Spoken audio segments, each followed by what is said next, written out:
Hello, hello, hello. Good to see you guys. Jesus, I see that there's so many of you already on the chat. I'm so glad that you guys are here. This is really cool. You probably saw that we have a bit different soundtrack this time around. I'm just experimenting with trying to show you or use different things. This time around it was to Hell and Back playing, and right now we are, I think this is Adam Smasher's main team, as much as I'm aware. First of all, I wanted to thank so much Cogito Ergo Bot, who's here actually every week, and who gifted I don't know, 20 subs or something. That's pure insanity. Thank you so much. It makes it, it makes it really special for everybody else who's here and who got the sub from you, because then everybody can spam the the icons and whatnot. So thank you so much for that gifted subs. So I'm so glad you guys here. I hope, Pavel, how are you? I'm doing pretty well, I have to say. Yeah, I see we have Vitrian on the chat. Good to see you, Pavel. It's awesome that you actually that you have actually came over and you're here with us. Okay, now I would like to actually good to see you too. I would like to actually want to welcome some of the members of our community that I'm seeing here very, very often. And of course I will start from our moderators. So we have Ayano. Ayano's with us since very, very beginning. She's our UI producer, as you may know. And actually, I was on the stream, on Ayano's stream today. I think she with Chivok was streaming It Takes Two, I think that was. I was watching it and I was lurking a bit of the stream. You can check Ayana, she's in my recommended streamers, if you want to check it.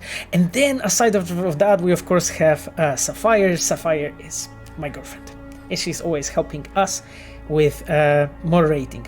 Zion wrote, greetings from Cyberpunk 2077 on 3 dots. I suspect that you meant Vicop.pl because I don't know why, but the Twitch by default mutes that word. But yeah, thank you so much for being here.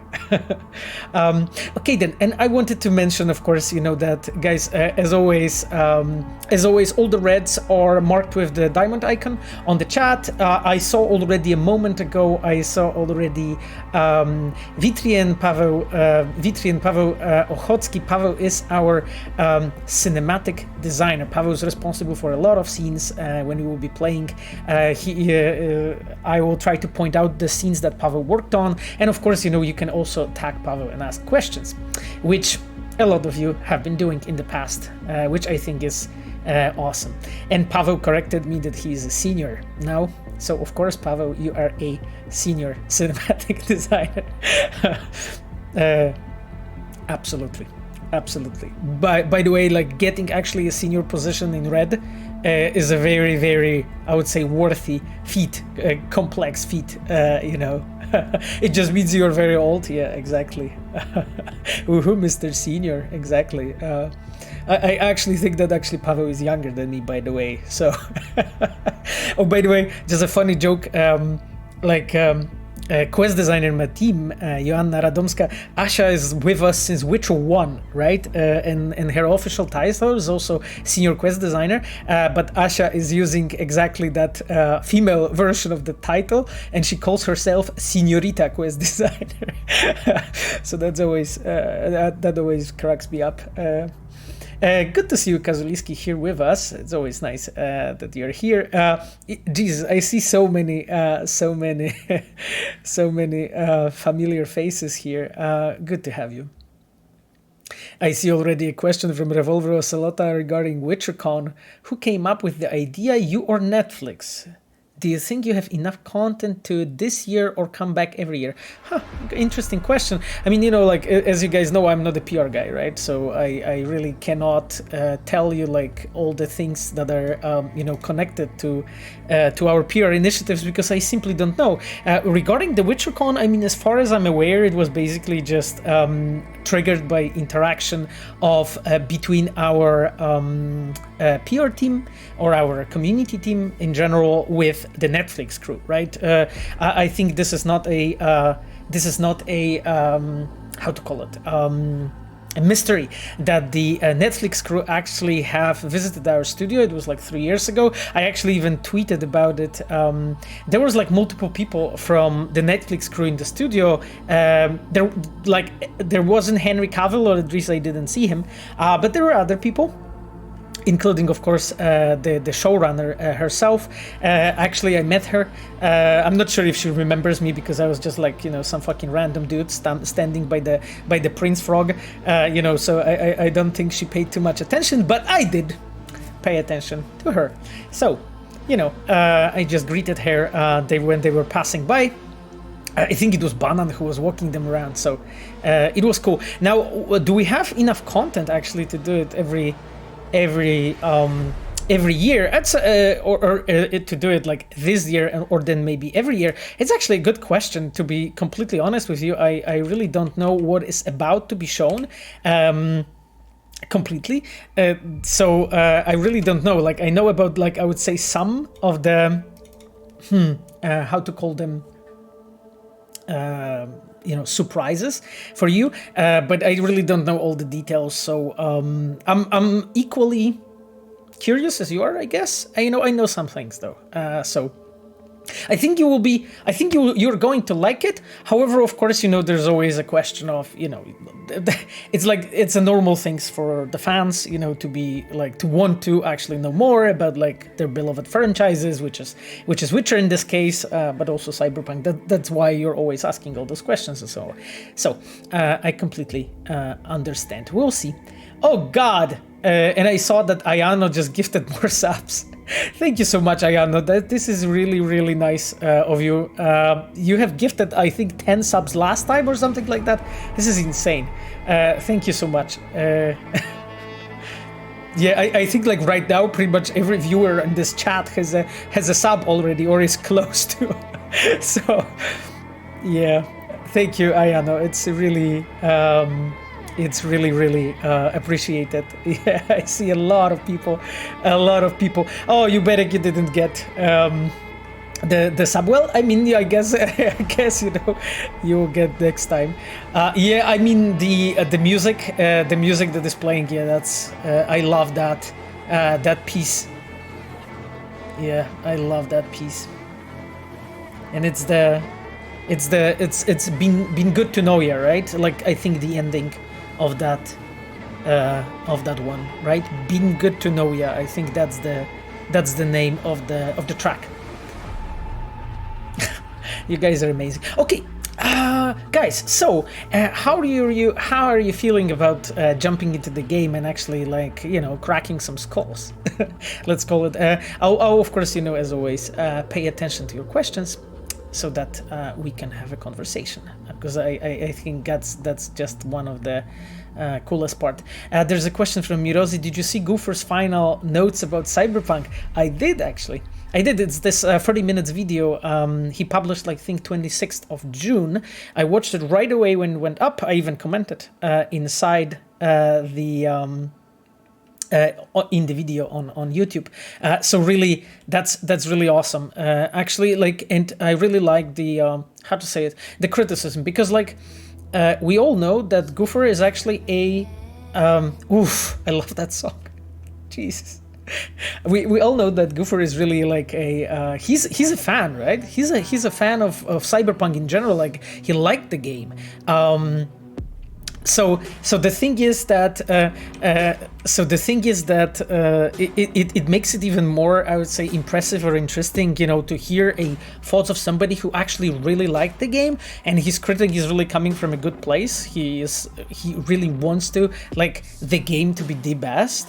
and he talks about it in really interesting, engaging, intriguing way. I love it. Guys, I didn't switch on the music from the game because I just love this song to play. It makes me very nostalgic, you know, about like credits from Cyberpunk and so on. Jesus, there's just some mad shit going on regarding those gifted subs. Guys, you're insane. Thank you so much. Thank you so much. So let the song play for a bit, and then I'll turn it off. Okay. After some time, when I'll switch to the game.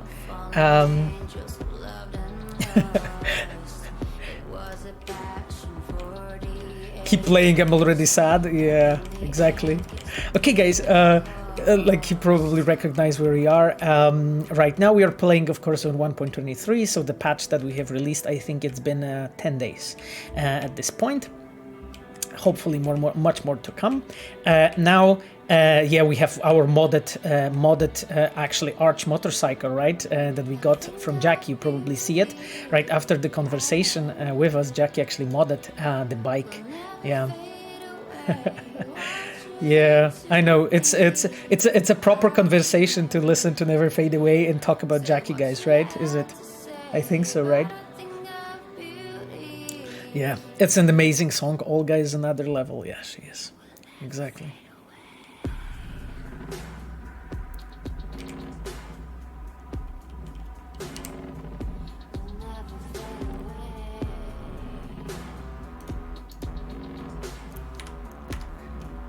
Let's listen a bit, and I'll keep on looking at the questions from you guys, so that we can slowly, go through the topics that you have in your mind.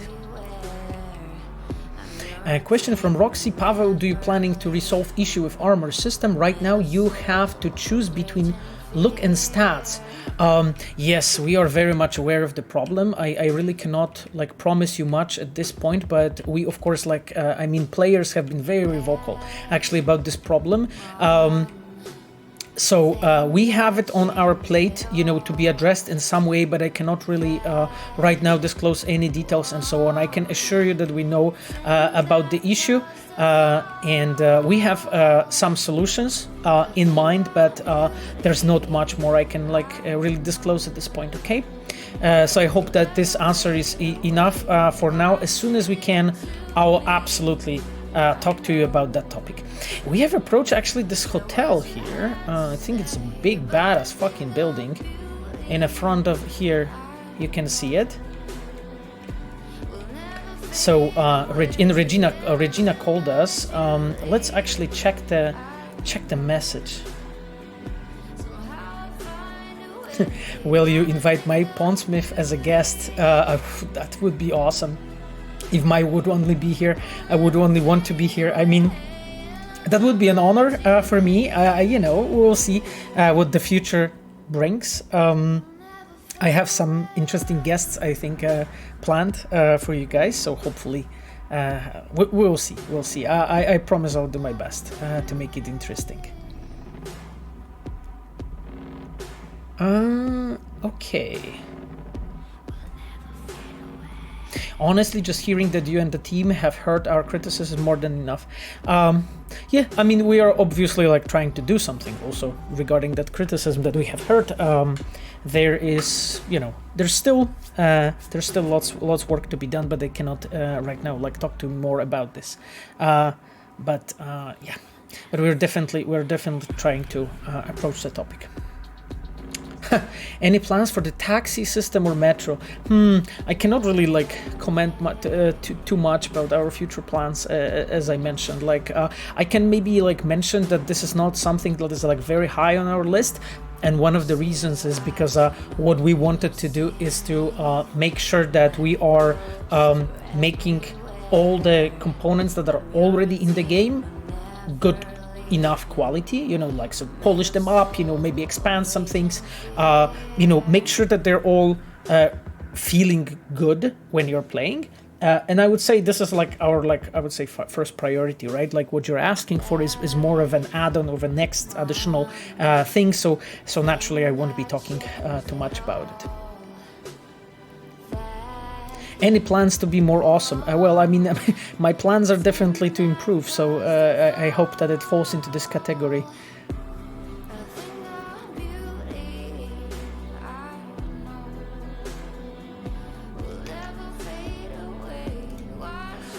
Alexis wrote a really interesting question. Curious about when we first dive into Johnny and he's planting the bomb at Arasaka. Is the reason when he feels OP, it's because of some version of him twisting the truth, or he remembers the whole thing?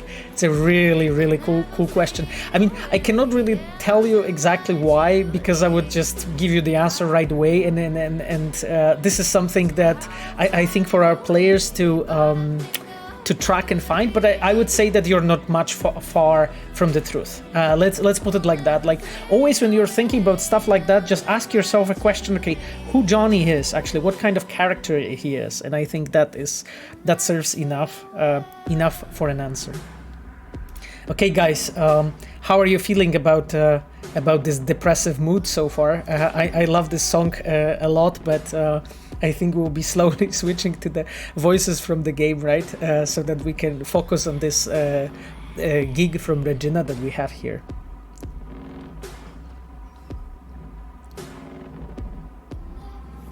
There's a question, why is transparency so hard for CD Projekt Red? Why don't we know about what and what we are getting?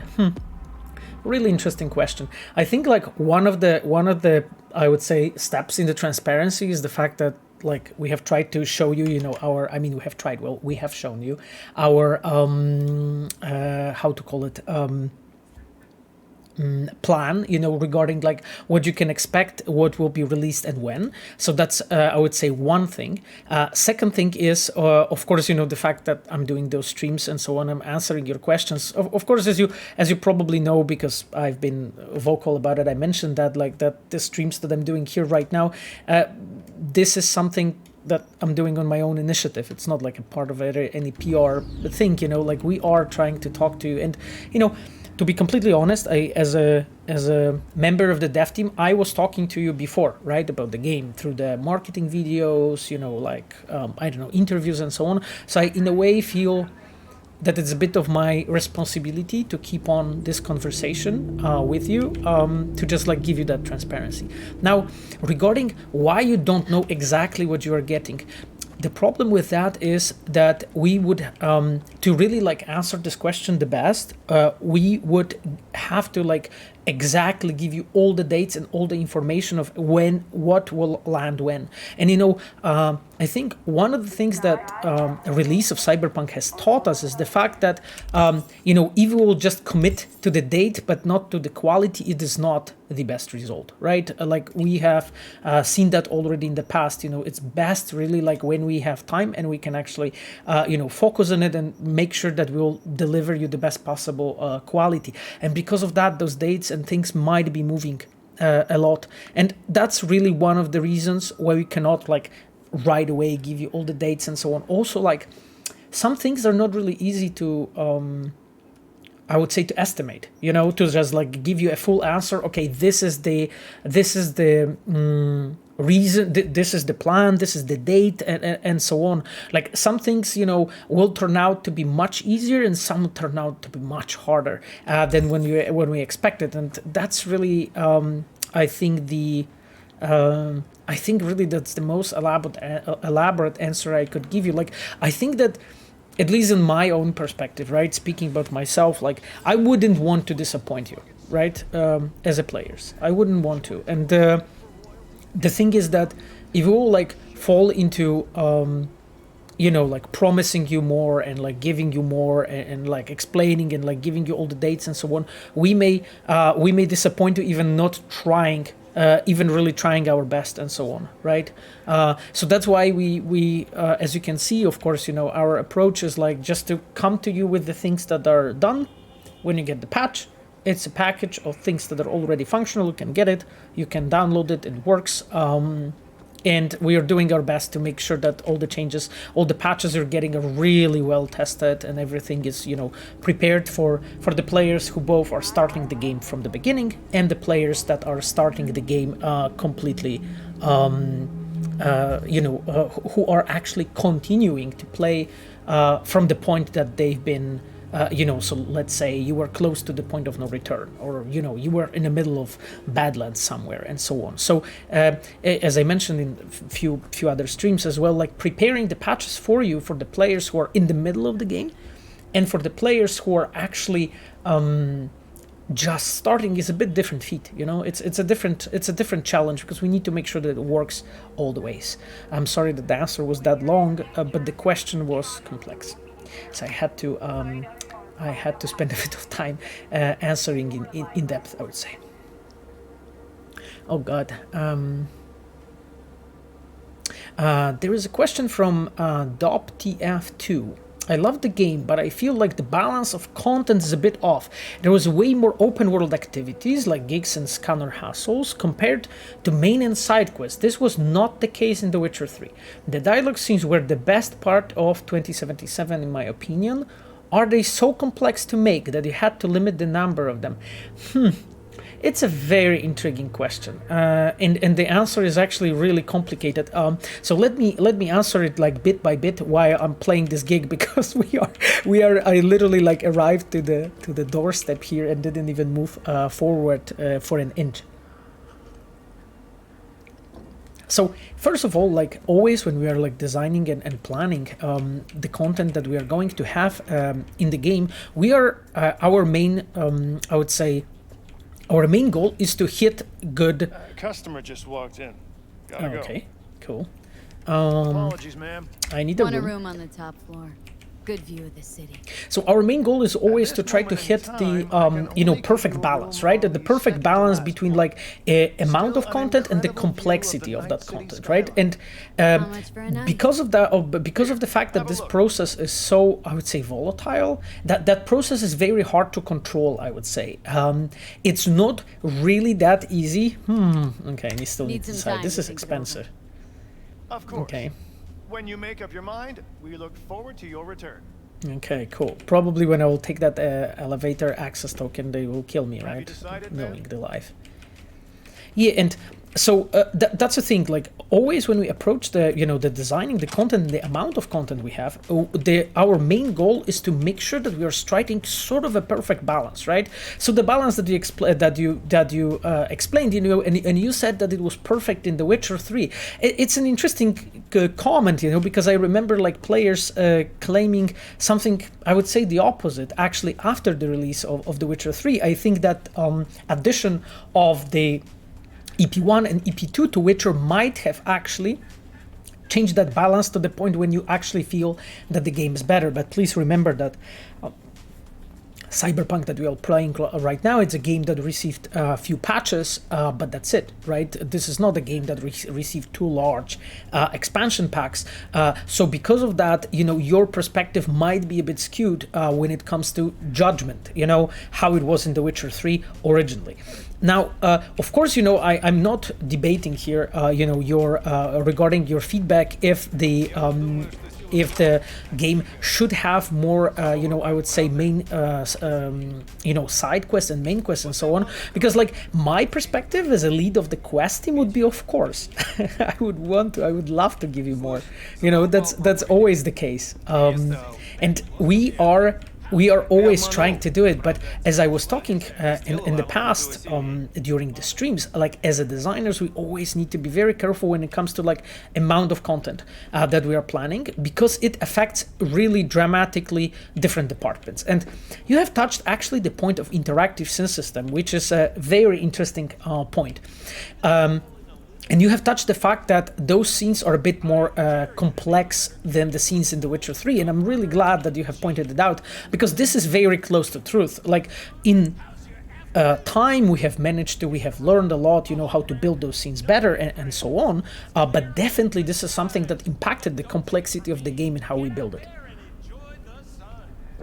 Now, if that was the key factor that influenced the number of content, I really don't think so. I think that it had an impact, but not as I would say profound as you feel that it did. And there's multiple reasons behind it. I think the most important thing that made us maybe maybe misjudge amount of content is actually the depth of the storyline. And this is a very this is a very long topic to discuss. But one of the things that I would want to point you to, when we were designing Cyberpunk, always when you're starting, like planning the story and so on, you want to make it in a way that as a designer, you have planned the most intriguing, the best, the best possible composition combination of storylines, both I would say easygoing and like comedy like, but also like heavy,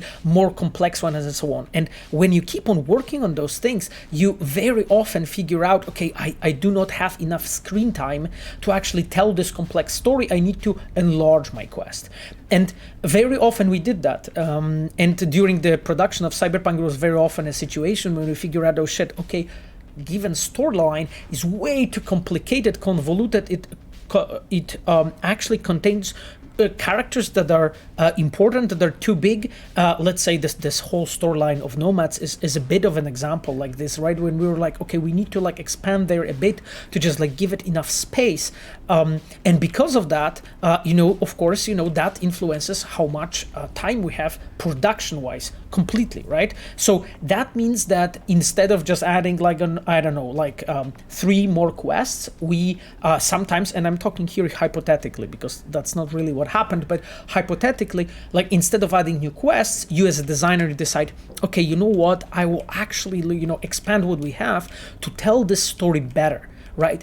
And now, as I mentioned, the scenes had some impact on it, but also the fact that how I would say ambitious we approached the Cyberpunk when it comes to the storyline.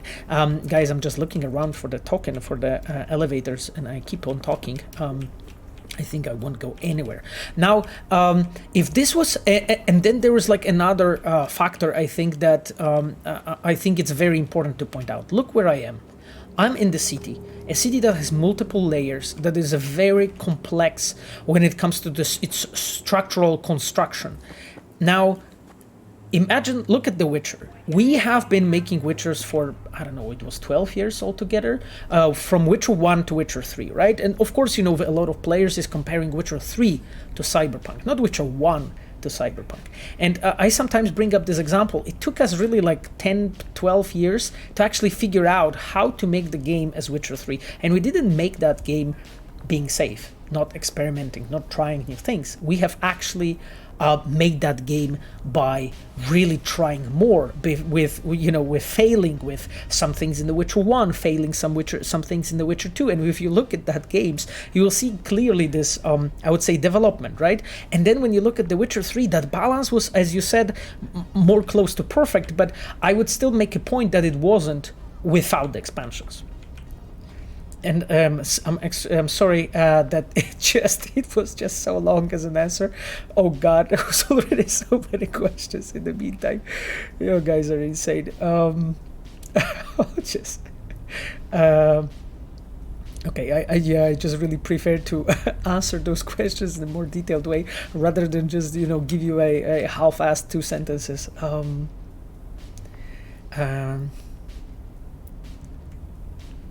Just make a proper role-playing game rather than action-adventure. Interesting. So, DJ Kazan, so what, in your understanding, is a proper role-playing game in 2021? Because I'm curious. What do you think that is? How would you define it? Do you have an example? What is an actual proper role-playing game in 2021 that is an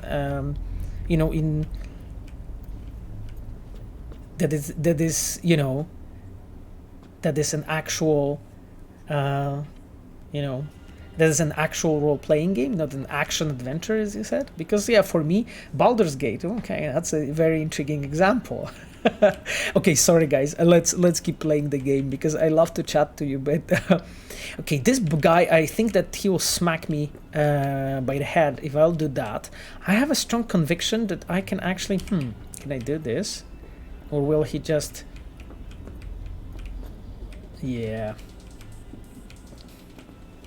Our open world team knew that that it won't really work like this if I'll do that.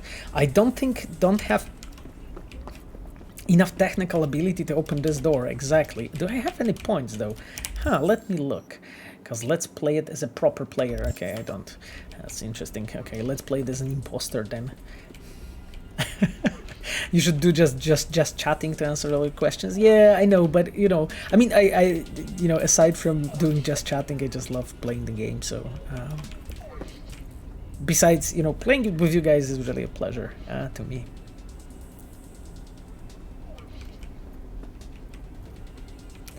Their definition make JRPG, not RPG games. Interesting. Well, I mean, there are some JRPGs that are excellent. I'm talking right now about Final Fantasy VII Remake. Probably have played some of it. Maybe that new one on the Twitch, bathtubs and shit. Yeah, sure. I mean, I should do like a Cyberpunk bathtub stream. Okay, guys, let's go. I think I know the answer to my problems, right? Are you ready for it, though? Are you ready? Are you ready for it? Let me save the game, because by the way, we are playing on hard, right? So if I'll get just fucking smacked, Pavel will finish the game with the next CDPR game releases. Yeah, exactly. I'll just we'll see. Yeah, I'm doing my best, you know. Is this I can use? No. Interesting. What the hell? Okay, is he distracted or something? Not really. I don't think that he is distracted. Okay, my friend, I cannot pick this.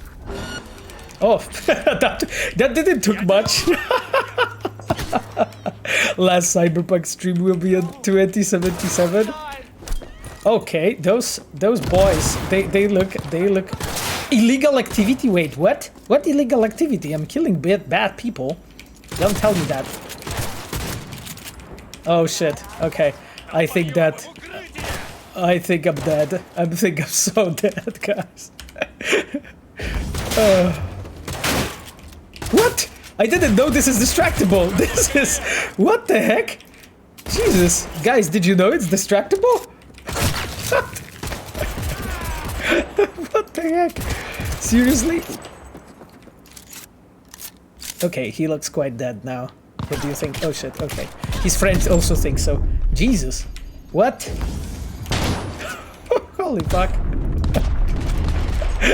Okay, guys. I'm not seeing much success here, to be honest. I'm not. This how do you fight advanced destruction? Yeah, absolutely. How do you fight this difficulty level now? Because last time you guys been taunting me, telling me, oh shit. Holy shit, who the hell he is? Last guy, I need more grenades. Yep, exactly. Thank you for the hint. Actually, I haven't been using my OP build too much. Jesus fucking Christ. What is going on? Okay, it's typical V. Yeah, exactly. Parkour. Yeah. What is going on? I feel like I'm fighting half a city. Why these guys attack me? Damn it. They must be friends or something. I mean, well, 10 out of 10 for Tiger Claws. Thanks. Thanks. I appreciate the support. That's really what I needed. Okay, guys, I'm done playing nice, you know. I was just trying to pretend for the chat that they don't know this game, but, you know, I think I'm done. Actually, I think I'm done, actually.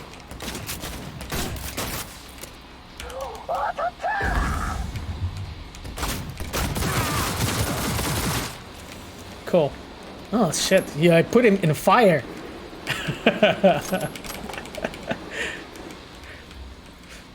Will you stream other games that aren't your own in the future? I will see, you know, like I would love to actually focus on my own games, and the reason for that is only because then I can tell you actually something more intriguing, but we'll see, you know. Maybe try assault rifle. Yeah, I tried it. I don't know, I'm kind of like a pistol guy.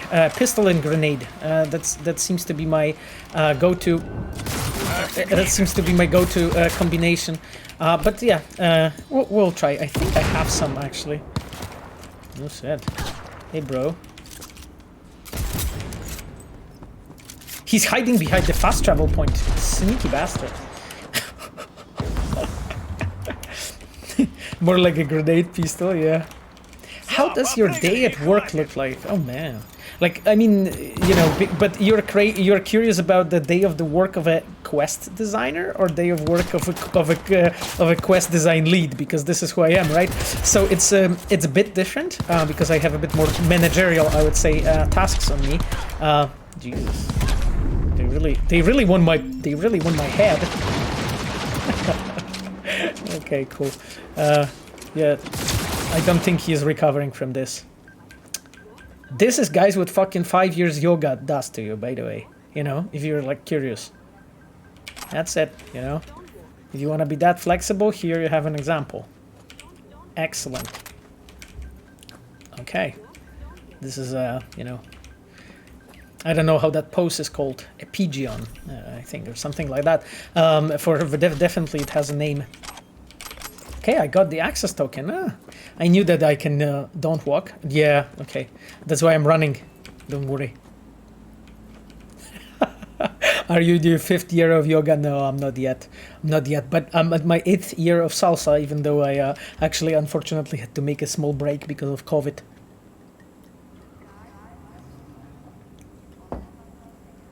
Roxy Rodayo, thanks for answering. I know you're not working on gameplay. Mad Baby, you know if other devs are aware. I think there is a huge problem with balance. In the middle of the game, you become so OP that you can kill literally everyone with one shot. Game just becomes too easy, and changing difficulty doesn't solve this. Yes, so, oh, hello, Stealth Spell. Good to see you. It's awesome that you're with us. The Stealth Spell is Despina. Despina is a quest designer in my team. You probably know Despina already. We played her quest some time ago. I'm answering your question, Roxy. So, we actually are aware about the problem. Oof, that person was killed. That's why they actually chased me. We are aware of the problem, definitely. I actually had a chat with our RPG lead and our gameplay designers about that topic. I really don't know what is the exact solution for it, but I know that they have been thinking about it, you know, what to do and how.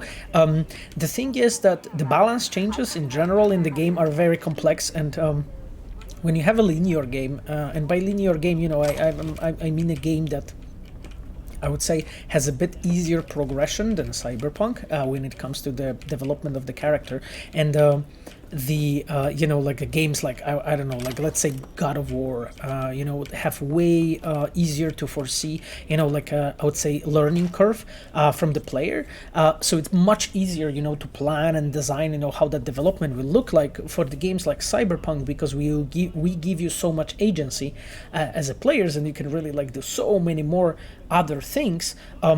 This actually presents a real challenge, you know, because like if players actually really spend so much time during side content, you really want to feel strong, right? Like, because you have invested your time into it and so on, you want to feel powerful, but there's this limit, right, that you mentioned that the player feels overpowered, right? And this is where the key issue is. Now, what's the solution and actually how to do it better? I really don't know, to be completely honest, outside of course, you know, do something that I think everybody hates, which is basically scaling the enemies to the player's level. I think this is not the perfect solution, but maybe this is exactly something that should be done. But again, like, I'm not a gameplay designer, as you mentioned, so I cannot really give you more, I would say, educated, elaborate answer here. Than this. I just hope that people who are much better in these topics than me will approach it and know what are the correct answers. Yeah, I think that's as much as I can give you.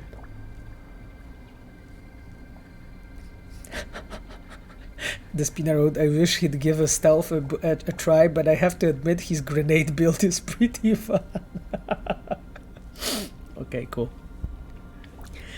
Let's look what Vasily Vasilienchev Bryukhanov was talking about with a hotel ratio, hotel Raito management. The Union and Soviet Socialist Republic seeks a cooperation agreement with Hotel Ratio. We wish to rent a space where Comrade Mikhail Sergeyevich Akulov and his security detail can reside for 1 month. Our terms include an entire floor dedicated to Comrade Akulov, Restricted access given only to Comrade Ekolov's security detail. All surveillance cameras on Comrade Ekolov's floor must be deactivated. Oh, curious why. Our agents must be granted full access to hotel security systems. With respect, Vasily Vasilichevich Bryukhanov. Okay, let's see what hotel management says. Dear Comrade Bryukhanov, it is an honor you have chosen Hotel Raito. We will be pleased to welcome a distinguished representative from the USSR. We truly appreciate your trust and hope you'll consider us for all future stays in Night City. We can certainly accommodate the terms of Comrade Akulov's stay with us. Best regards, Hotel Raito Management. Here you go. Bryukhanov. It's easy, Pavel. Okay. Thanks a lot, Stream. Bryukhanov. All clear. Thank you. You can always learn something, right? Okay. Roy Wilson wrote to Shaw Davies. Dude, got another package to lose. Some new kitsch tits and whatnot. Interesting. Pretty solid haul. You gotta send somebody. Not hitting the market myself with it. And then Shaw Davies to Roy Wilson wrote, we should keep cool on it. Policewoman's patrolling the market now. If she spots anything from a hotel, you may have a problem. But all the same, to me, wanna send someone, it's all you. And ain't you afraid to be using work email? Okay. As a chum of mine says, afraid to thief, you shan't receive. So I'd gaff, it's hot. I want it out and I need the eddies. Okay.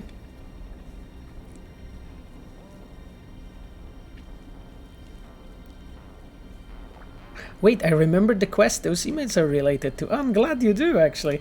Like, I don't know, guys, if you remember when we were playing the heist, and I mentioned that those people that are here appearing that we were passing by on the corridor will appear later, right?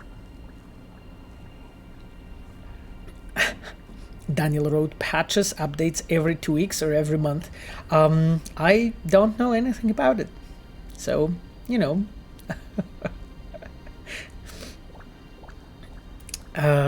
Okay, Forever Young, encrypted. Are you in your 50s, 60s, even 70s, but still want to look like you did in your teens? Okay, that's kind of about me. Do you crave the eternal youth of the Arasakas, but can't afford the implants? We've got a solution. 1 a day Pueternamics will slow the effects of aging, helping you look even 20 years younger. Oh, cool. You're just 1 small capsule a day away from enjoying your natural beauty to its fullest, even into old age. A lot of exclamation marks like Pueternamics is completely safe to use. Studies have shown it to be 95% effective. Takao Takanaka. Okay, cool. Incredible, I'm 68 years old and I don't look a day over 40. One of our many satisfied customers. All my wife's friends constantly ask how she bagged her cougar self such a young husband. You should see her face when she tells them I'm actually old enough to be her father. Another satisfied customer. A lot of exclamation marks. Don't bother getting an expensive new faceplate. Invest in your stunning natural beauty. Okay, anyway. Cool. Cool. I really like those emails, guys. It really brings a lot of to the game. That's why I'm always asking the designers to add shit ton of them. Despina can tell you. Voice actor Pavel. Well, I mean, I'm credited for voice acting in Cyberpunk. So here you go. I disclosed on I think stream ago what is my specialty in Cyberpunk. So hello. You know, obviously. And we know you're a voice actor, don't we? Yeah, exactly, Sapphire. I have a very niche specialty. Thanks. Yes, I'm definitely. Yeah, I'll be looking into finding ways how to you know, just holy shit. Sorry, I failed because I was trying to answer the question, but I managed to do this. Okay. Yes, it's a very niche specialty that they have in voice acting. But you know, I mean, I used to be only trolls and ice giant in Witcher 3, so you know, I mean, right now I'm at least voicing humans, so you know, I call that an improvement, right? Isn't it? I think it is. Anyway.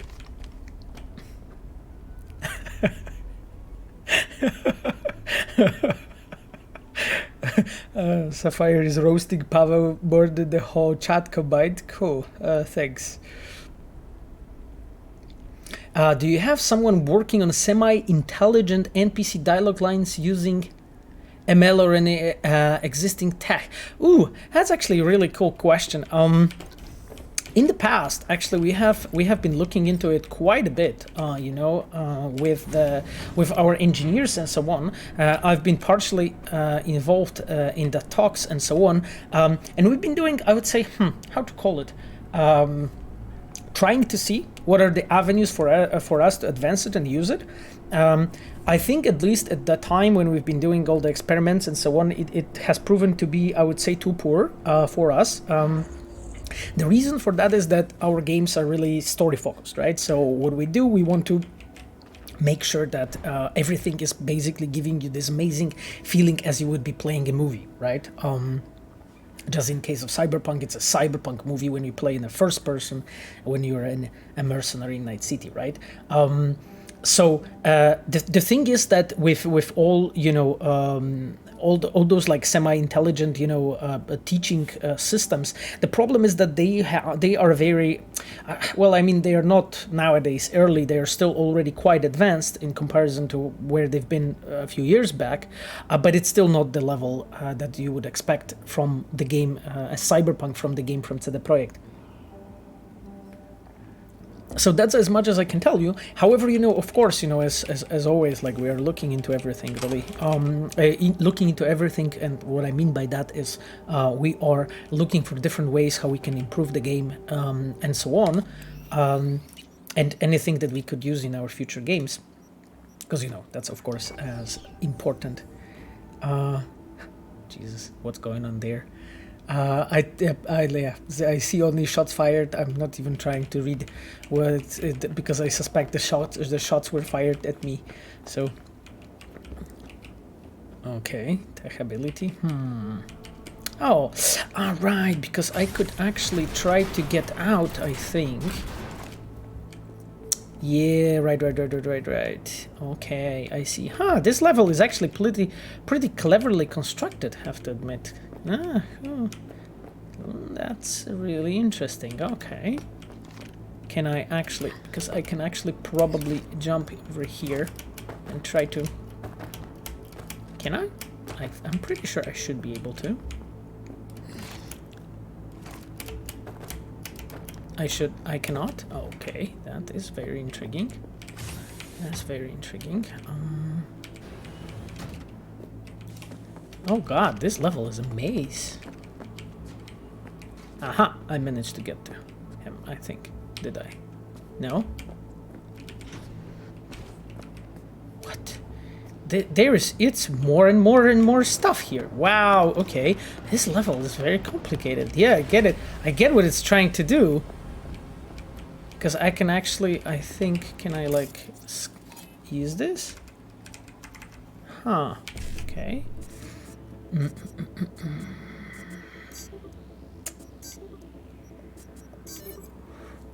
Okay.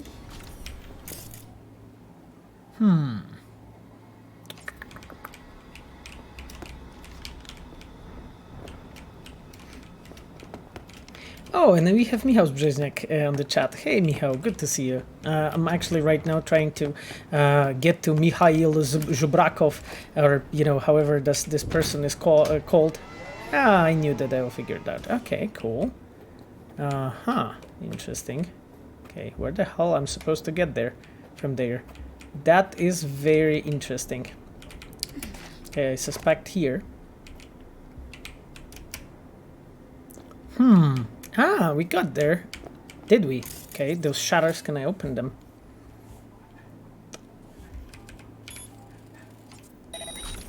Oof. Do you guys how skilled I am? Despina, are you proud of me? Does that qualify as a stealth playthrough? I think it does, right? Like I didn't shoot anything since sometime. Holy shit, this looks insane. Wow. What a view. Fuck, this is awesome. Damn.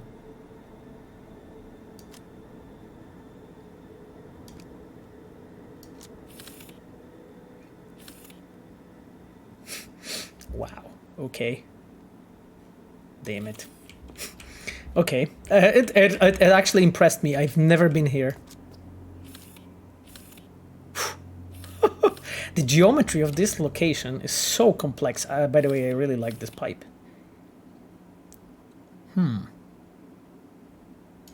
Yeah, never looked at the view, but it's so pretty. Yeah, it is. Insert Obama giving Obama medal meme. Yeah, sorry. I mean, you know, I'm a quest designer, right? I didn't build that graphics that you see here, right? So it's not really exactly as you said. Yeah, 2D cars look bad. Yeah, I guess that's something that we should definitely look into moving forward. You know, I think it's a matter of of time when it will be improved. I hope so, at least, you know. As I told you guys, like I'm not a guy that has anything to do with this, because, you know, my main focus is, of course, you know, quests and story topics. So there are way more, I would say, intelligent and skilled people than me dealing with this, and I trust them completely, so that they know what they are doing regarding this. Are these hacking minigames randomly generated? No, they're not. At least according to my knowledge, they're not randomly generated. Even in some circumstances, they're very, very specifically crafted, and it depends really on the... Ooh. And in some cases, those are really like very specifically crafted to fit the moment and what we are trying to achieve, and so on.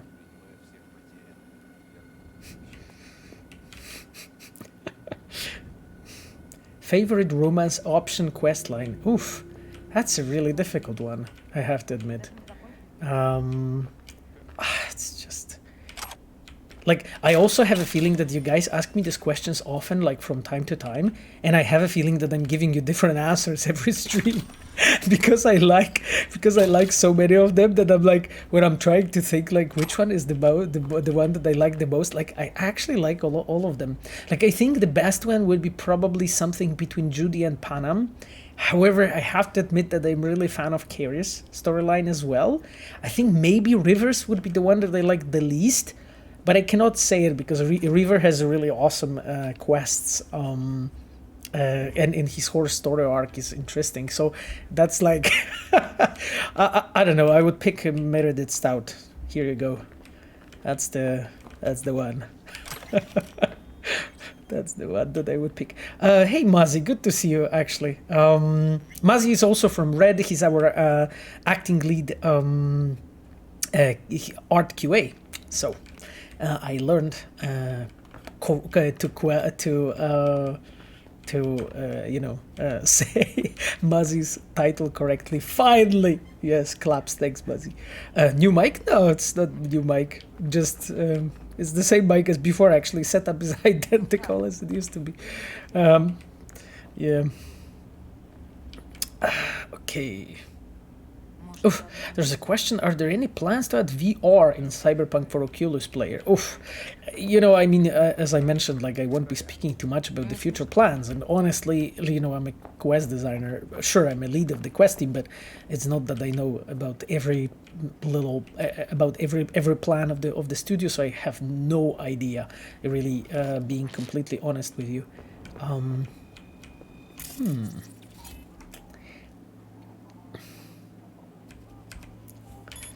Look at that, Despina. I just turned off the camera. That must be good. That must qualify as a stealth playthrough. Oh shit! Oh fuck! Okay. Well, I mean, it's yes. Jesus. Okay, that's a very fiery woman, right? Oh hey.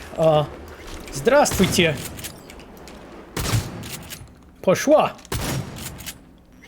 Bad woman. Jesus. That was interesting, I have to admit. Like, literally, she just, like, jumped at me. Whew. Do you guys actually recognize this NPC? That Russian, though, thank you. I was just working on my Russian specifically for this one for this one sequence. You spoke too soon, Pavel. I mean, I was trying, right? I turned off that camera using stealth, right? Didn't I? So, come on. It has to mean something. Anyway, but you know, like you guys probably know from your parents, but like let's say my father, who is a math teacher, he was a headmaster of a school and so on. Actually, he was learning Russian for all his life, and I remember like so many stories when he told me about like learning Russian and so on in Polish school, and like for instance the like some of the rhyming, like smaller rhymed poetry that they taught them, you know, and they were supposed to repeat something about brushing teeth and so on, and about reading books. It was always cracking me up when I was hearing him speak it, just because, you know, for all the, well, you probably know it, for all the like Slavic nations, other Slavic languages sound similar but different, sometimes a bit funny. So it's just like a meme between Polish, Russian, Ukrainian, Belarusian, Czech, Slovakian people saying that basically all other languages are exactly the same but funny version of it. You know? So it's just like, yeah, it just like sounds, so for me sometimes it sounds like somebody is trying to speak funny Polish, and probably as for you, you know, somebody's trying to speak your language just in a funny way. Yeah, heal. Okay, I'm healing. Look at that. Besides, I think I defeated the main character. Well, not the main character, but you know, the main opponent. Interestingly, though, do you guys recognize that character that I have just defeated? Wait, why I'm looking at the messages? That's not what I wanted to do. I wanted to check shards, actually. Oh, yes, that's the one. Oh, let's check it. Nadezhda Tiurina. I still feel irresponsible, terrible. Sleeping is difficult. I feel weak and anxious. I consulted the Ripperdoc specialist you recommended, and he told me my body is overloaded. He says if I do not find organic substitutes for some of my cyberware, I may suffer a heart attack. Dr. Tetiana Lebedeva. Xavier is anxious himself. He does not understand Soviet technology. You will see Sergei now. He will now whimper at the sight of bio readings a little above normal. Use your strength. Remember, you have been given permission to take full advantage. Enjoy it. Do not let nerves take control of you. Simply take stronger sleeping pills. One more thing. Watch out for Mikhail. His biomonitor signal that his cortisol is elevated. Sure, thanks. Oh, look at that. Anyway, you know, I was just, you know, yes. I'm as you can see, I'm definitely a fan of the charts. It's like the one of the funniest parts, one of the most fun parts of doing the gigs.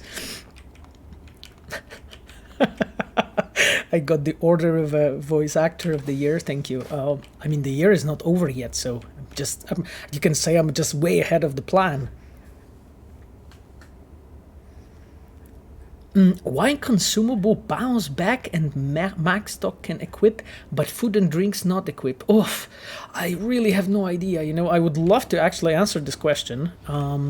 Because I can see it's something you're interested at, but I really don't know, to be completely honest. I'm a quest designer, so like we would need to ask gameplay designers or like preferably somebody from an RPG team to really know the answer. So I'm sadly I cannot tell. Huh, look at that. Tiny little shoes. Bigger shoes, okay. Curious what they were doing on that on that bed. There's 2 pairs of shoes on each side. Interesting. Oh, they were reading together. Huh, that's interesting. About rewiring synaptic pathways. Huh, educated people. Really nice. Okay, that's really good. Reading is very good for your brain, by the way. If you're just, if you don't know. Okay then, so when they were doing all this reading, so what they were doing with this computer here? Let me check. too far. Okay. A local network. Okay, this I can actually... let's turn it off. What is it? What is it? Interesting. By the way, I love this feature. Holy shit, this looks so good, guys. Look at that.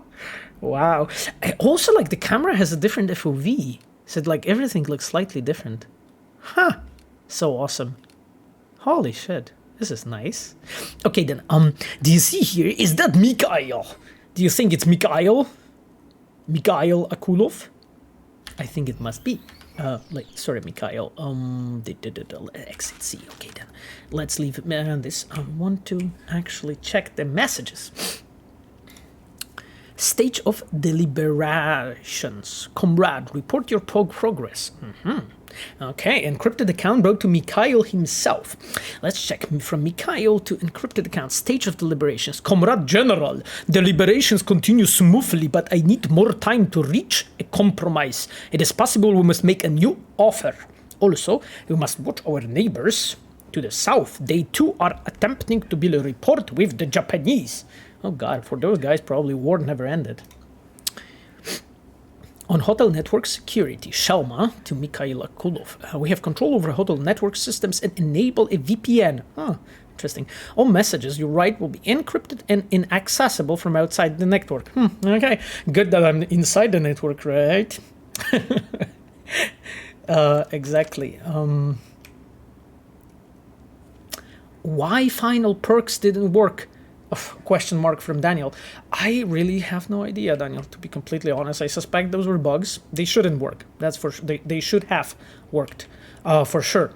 So I honestly can't really tell you like what really happened. Like I am fairly aware about like some issues with the perks because I was actually helping our gameplay RPG team when we were like looking into that topic, so I know a bit about it, and I know that that was a focus of attention, and a lot of them have been changed or fixed, and if some haven't been, it will be probably addressed at some point in the future, but again, you know, I'm not a gameplay designer, so I really cannot tell you much more regarding this. I can definitely tell you that there was a point of interest for us.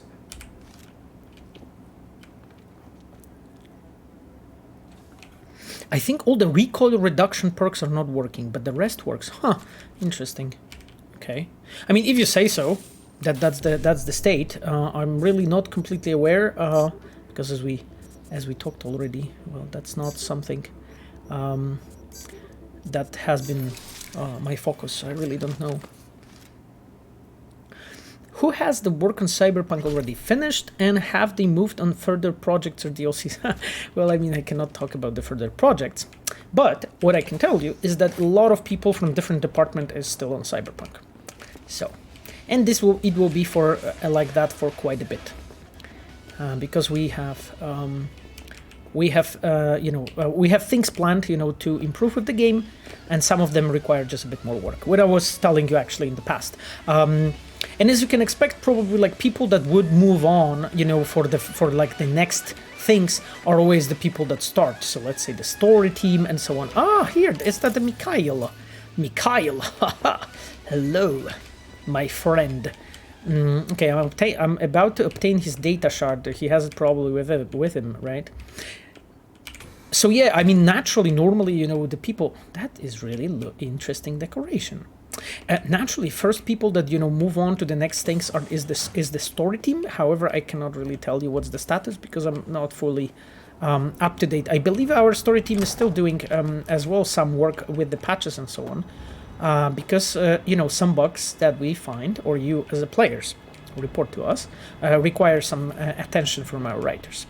Not much, to be honest, but they do sometimes. That location is really fucking awesome, to be completely honest with you. Like, it has so many different ways to approach it. Mikhail, hey bro. Ha! Look how quiet I was.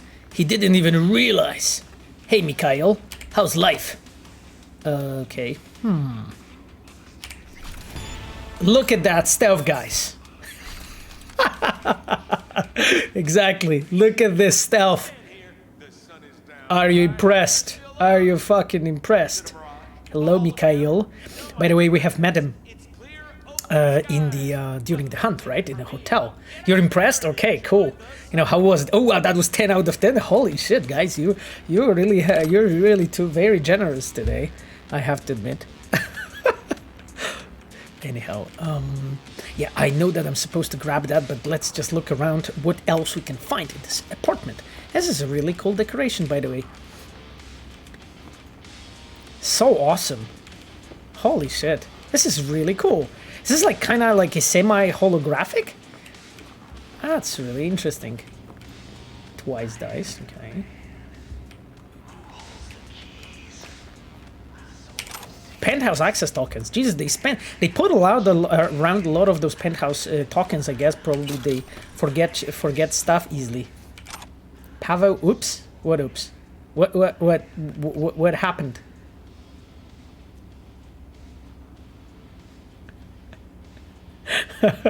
Are you sure your father wasn't an astrologist? Mikhail didn't feel anything.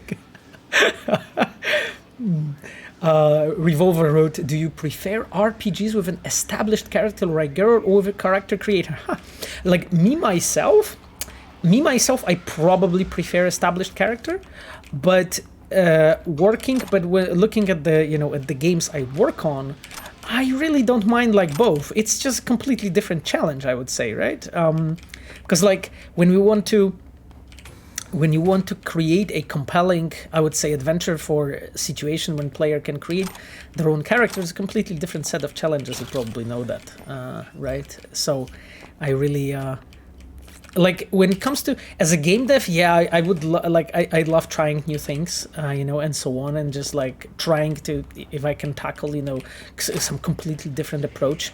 Ramen with 4M in the middle, guys. It's like ramen. Okay, just get the whole fucking bowl. Cool. Okay, that's nice. Okay, is there any loot? Anything that is not glued or chained to the floor, I'm taking it. Wait, is there a bottle? That's my bottle. This location is insane. How much fucking place there is. Jesus, this guy is probably getting broke on the rent. I tell you that. Like, that's just... Mikhail, you must have a lot of money. Your Russian friends must be very wealthy. Interesting choice of music, Mikhail.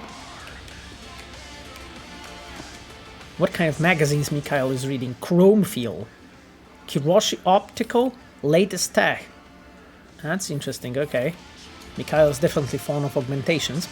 Or cyberware, as you would call it in our lore. There's a question from Patrick. Will Cyberpunk make a comeback? I'm asking because it's about 7 months and no more content for such awesome game. Well, I mean, your question combines like two different, I would say two different aspects. Like one is that there was no update, and second one is about the comeback. Like I don't know how would you define the comeback. I suspect like a moment when everybody acknowledges the game positive sides, and I am pretty certain that this will happen sooner or later. You can already see a bit different, I would say, reception of the players, but sometimes of the media regarding the game. So in terms of that, I don't know, I feel fairly calm about the future of the game because it's just like, it has a really solid, I would say, base, to build on further and improve. Now when it comes to new content, well, I mean, we've been talking about it in the past already a bit, that we wanted to focus first on good on making sure that the core experience is like good quality enough, and then look forward to new things. Mikhail's shard penthouse access token, again the token. Okay, give me the shard from Mikhail. Leave the hotel. Oh, okay, because that's the shard. Can I actually check it? I'm really curious about those. Okay. Oh, that's the one? That's the one? Maxim Povetkin and Mikhail Akulov. Maxim wrote, Mikhail, you don't look around on these solo trips into the city, do you? You go off on your own and we get fucked. At least take Nadezhda with you and quit cutting comms. Seriously, it's unprofessional. We don't give a shit what you talk about. Remember Damir in Istanbul? Exactly. He shut down his comms and see how he ended up? Well, I mean, looking at the Mikhail right now, he didn't end up much better. I mean, he's at least alive, right?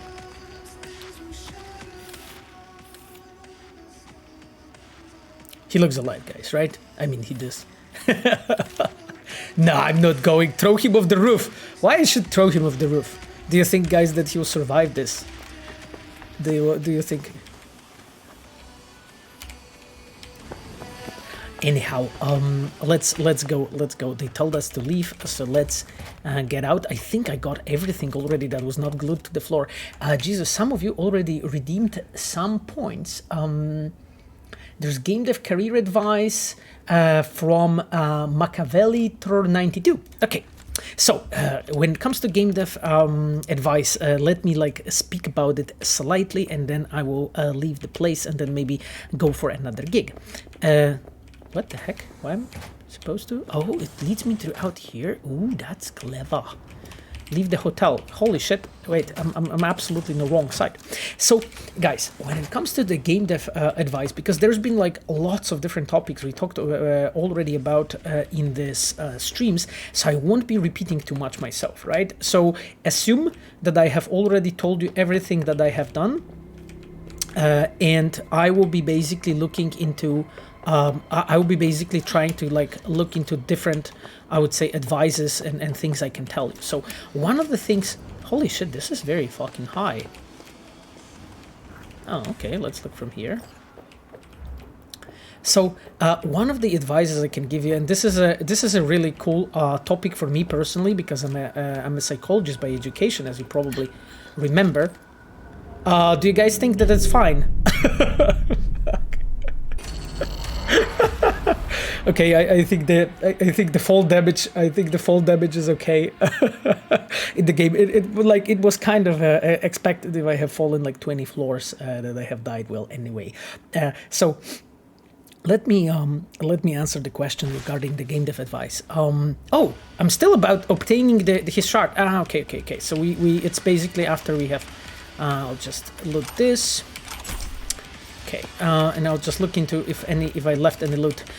So guys, one of the topics I wanted to talk about is something, a theory that we call an infrastructure theory. I don't know if you've maybe heard about it. This is something that I learned about as a psychologist, and this is something very useful actually when looking into improving yourself and literally learning more skills and just improving and getting better. Oh, look at how easy it was this time around to find the elevator. Now, the theory of infrastructure is basically a situation when you as a person, when you are creating whole your life in a way that naturally everything around you facilitates the change that you want to introduce. So let's imagine a situation that you want to lose weight. And you want to become more bulky, you want to become more muscular, and that's, let's say, your goal. And it's just a matter of example because it will be much easier for me to explain how the theory of infrastructure works. So as a person, to basically lose weight and do all that, what you need to do, you need to look at your habits. And there is an excellent book that I can advise you to read. It's called The Keystone Habits. I won't be talking about that too much because it's a entirely different topic. But what I wanted to point you out, the theory of infrastructure teaches us that basically you are the most effective when it comes to your own development when you're creating and setting up things in your life in a way that makes it easier and effortless, and I would say simpler to actually do the change and do the things that you as a person you would like to do and you would like to introduce in your life. And those things are, for instance, imagine if you want to lose weight, okay, you probably need to build some habits when you're away, let's say eating more calories, consuming more calories than the calories that you are burning. Consuming less calories than calories that you are burning to be sure that you're slowly losing weight, or that you need to work out more often.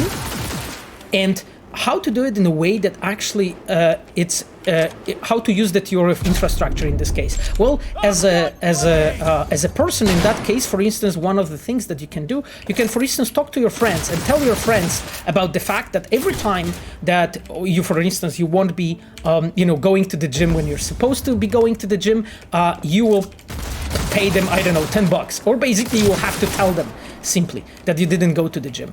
Basically, the whole point about the theory of infrastructure is to make it way easier to actually do what you want to do in your life rather than not to do it. So it's much easier, for instance, to go to the gym and work out rather than to, go to my friend and tell him again, or my girlfriend and tell her, hey, I didn't work out again, or like be and lie, for instance, about it. So the whole theory of infrastructure is like to build it in a way that everything in your life actually facilitates the change that you want to do. And for instance, I'll tell you something about myself. So for instance, like when I was one of the things that I wanted to do throughout the streams that we are doing right now, I wanted to learn how to talk about the game in a more compelling way. I wanted to make sure that we have close contact with our players, so as we have right now. And then that's why I committed and I said, okay, I'll be doing those streams every week, so that if I won't be doing it, I'll have to face you, basically the players, the viewers, like the community. I'll have to tell you, hey, I'm actually not going to be streaming because of something, right?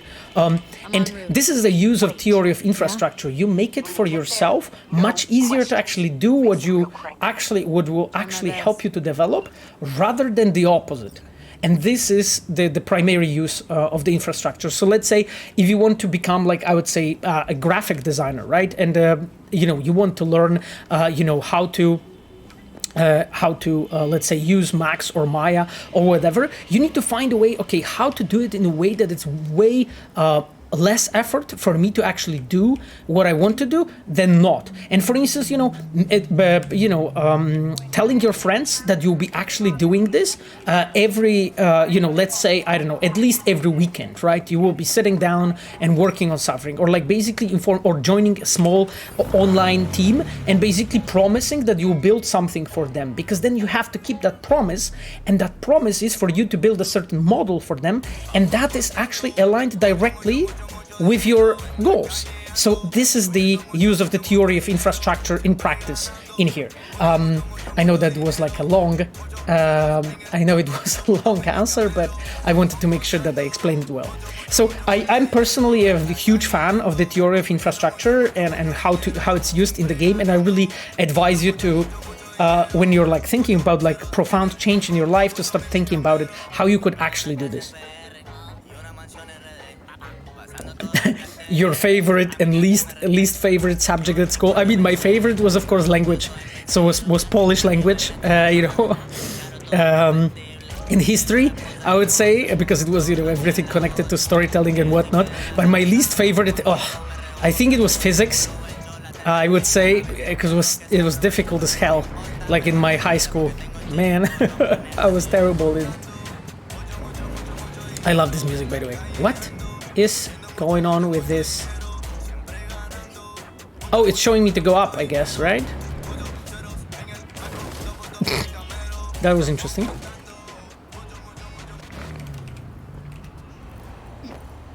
That is very interesting.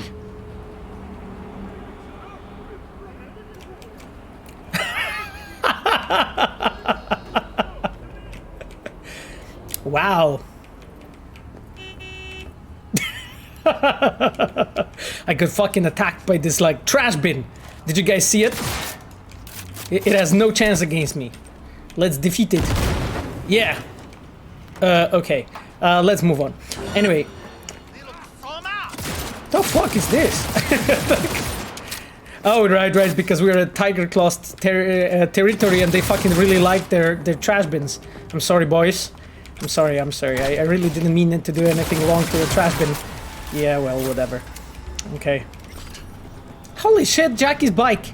Okay, I hope it will be really fine when it's back, when I call it again. Right, okay, cool. Nice bike, boys. Nice bike. Oh god, this rig's really awesome. This is a cool reference, actually, to, like, I think Japanese gangs from, like, 80s or 70s. This type of seat on a bike. Anyways, let's move on because I was supposed to get to the client. Ooh. Hello. Okay. Have you been talking? Okay, cool. All right. Okay, let's go.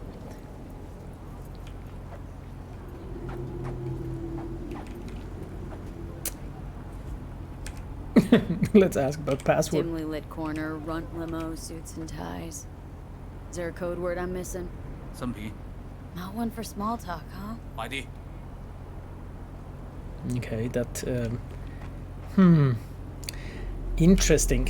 We know that basically the this Russian guys have been going against the Japanese, so it kind of makes sense, right? What we are encountering here.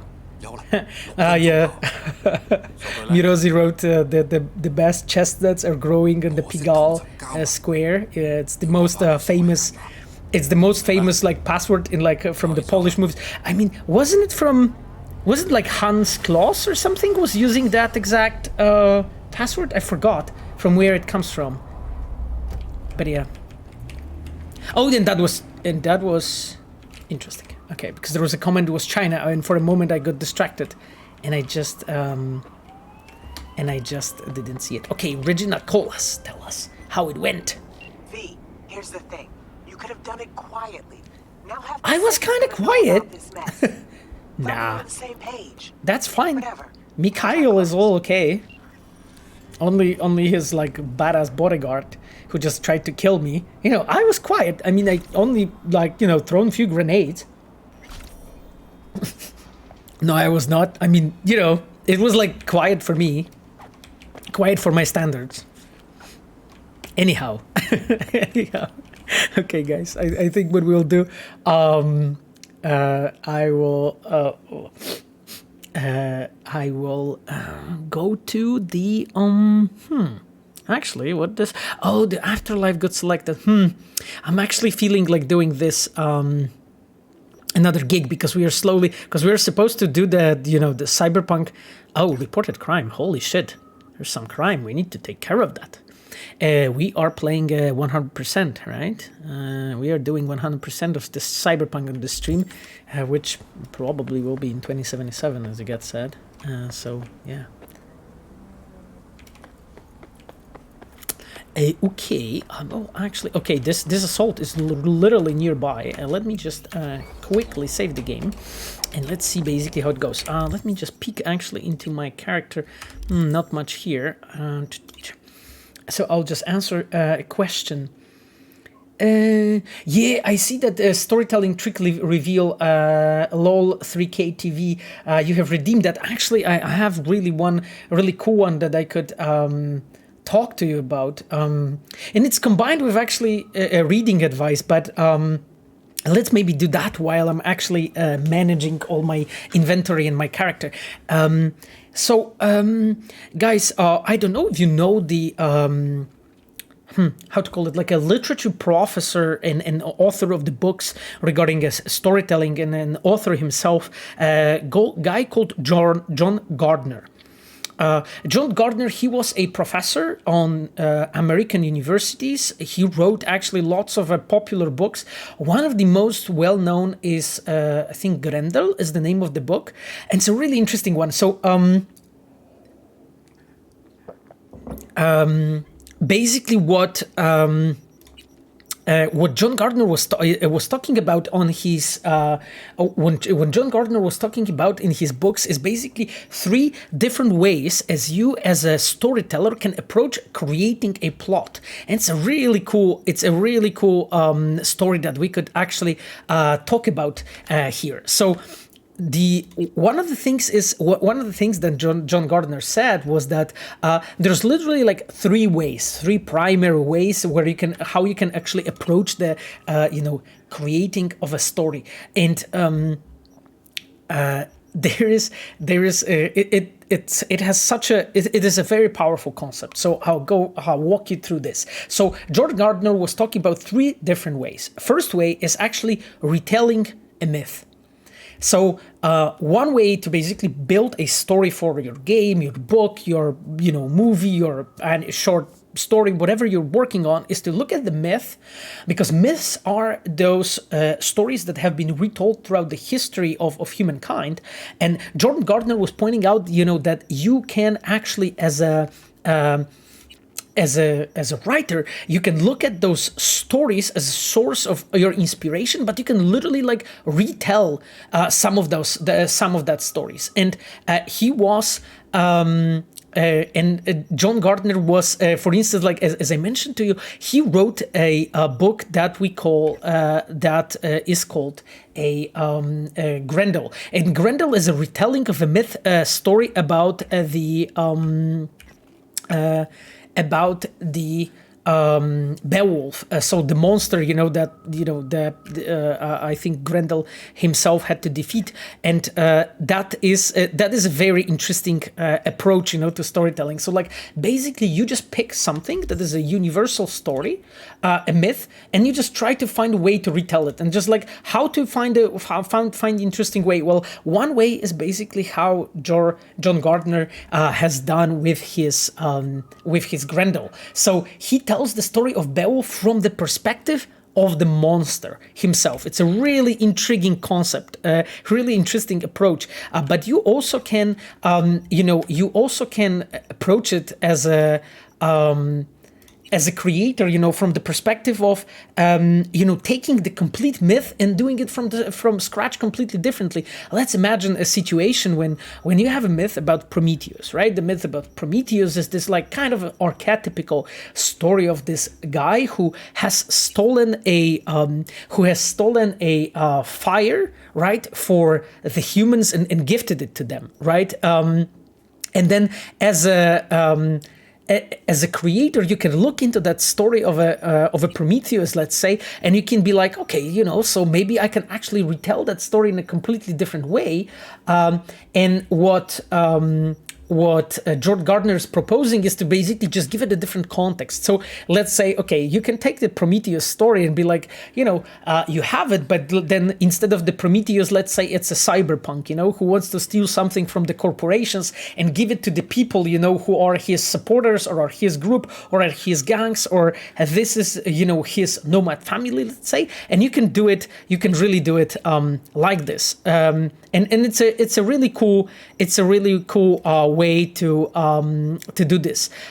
So that's I would say one approach. Another method that John Gardner is talking about in his book is to and this is a second method. The second method is to basically work your way from the back, starting from the finale or from the climax of the story. It's really it's a way more complex one, because I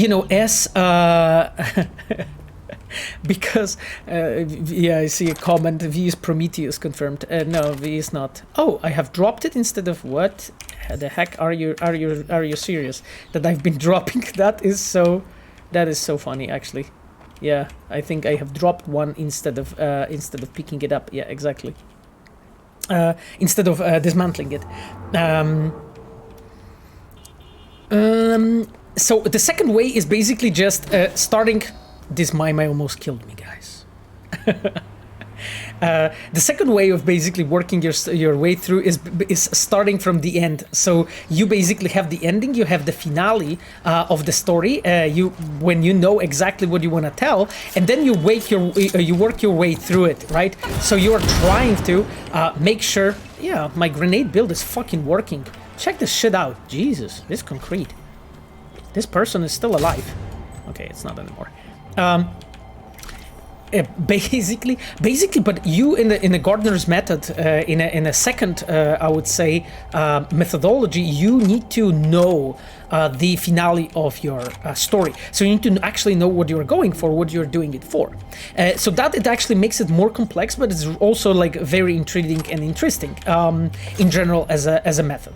And then the third one, Bloody Piggy. Okay, interesting. And then the third one,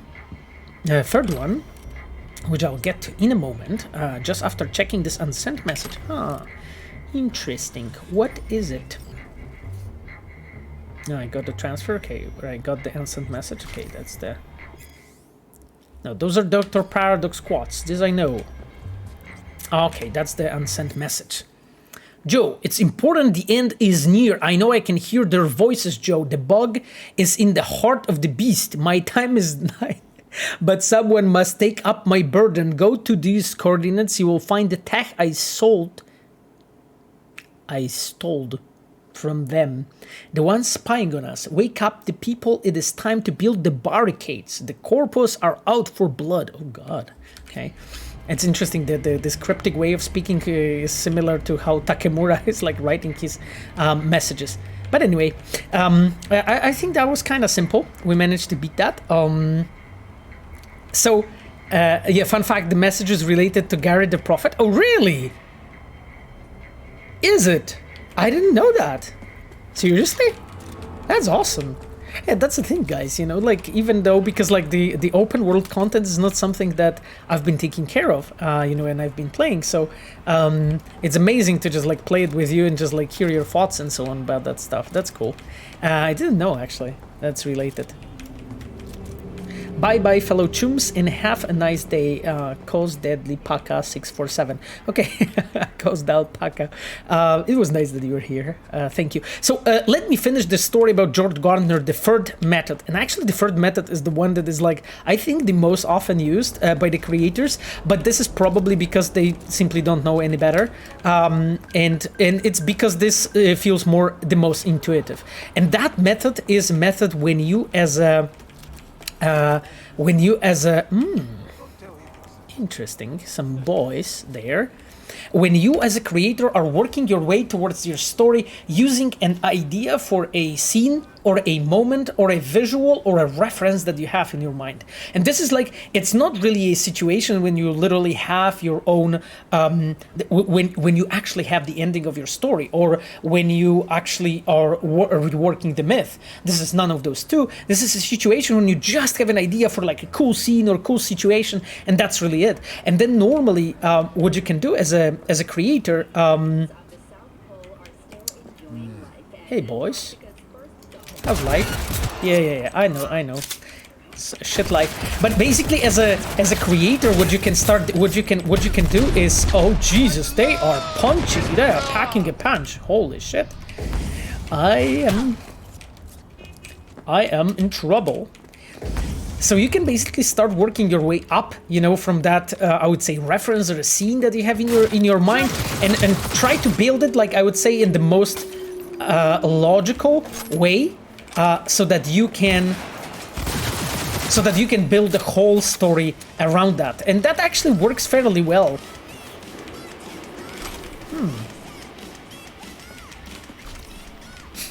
They were still they were here listening to the radio.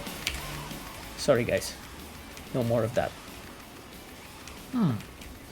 Interesting, like a Tiger Claws tag, really cool one, by the way. Jesus, okay. Let's move on to that location that I have marked as undiscovered. What the heck happened, bro? You're fucking worse in parking than me, have to say. This is terrible. Jesus. Anyway, guys, do not park the way that they park in Night City. Just, I'm telling you that. This game has a lot of learning values, you know? Okay, anyhow, I'm not trolling anymore. Ooh, is it above me? Or is it... yeah, no. What? Are you serious about this right now? Wait, okay, I'll just call my... A vehicle replacement was provided. Thank you so much. Jackie's bike is new and fresh. Lovely. Let me check this location because it's like very sneakily placed, I think.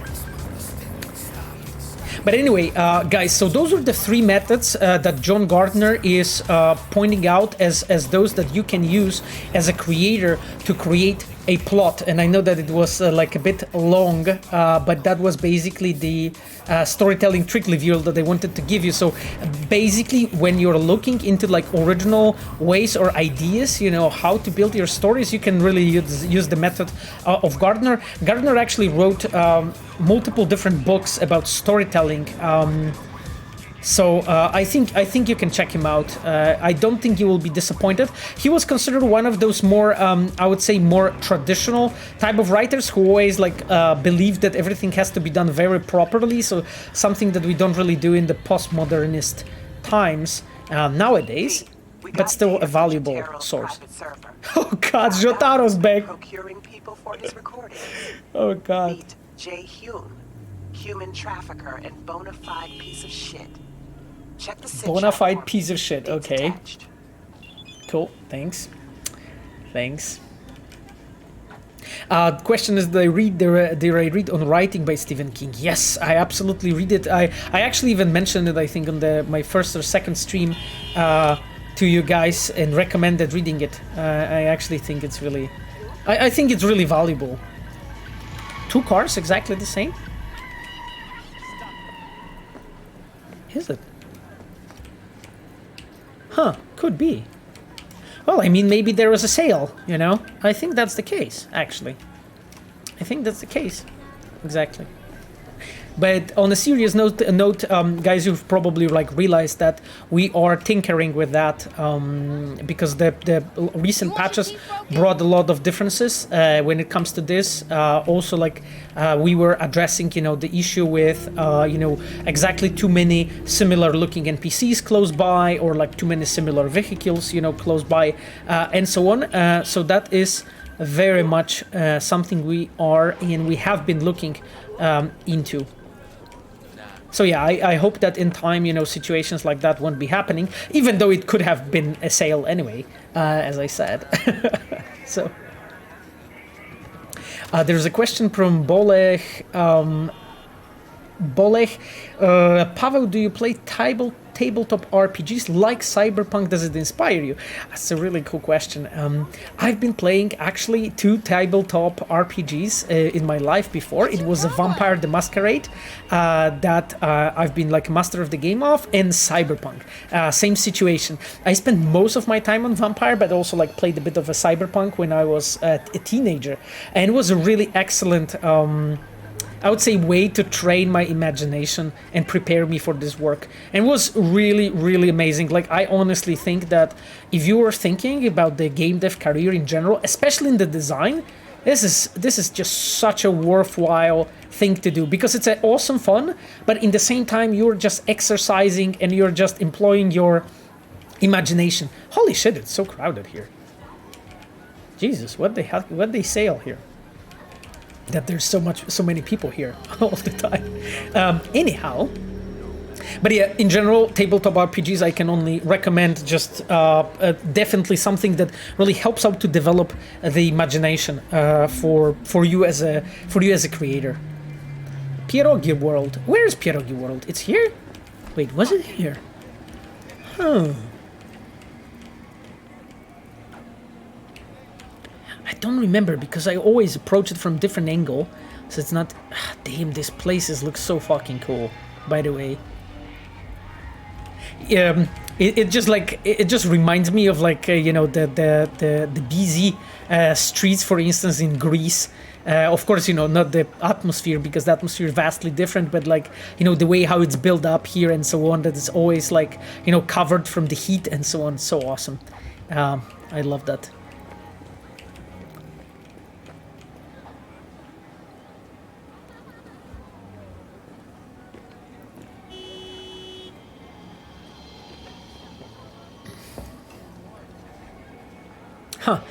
Question from Rivorvo Salota. What do you think of players' allegations that some games are apolitical?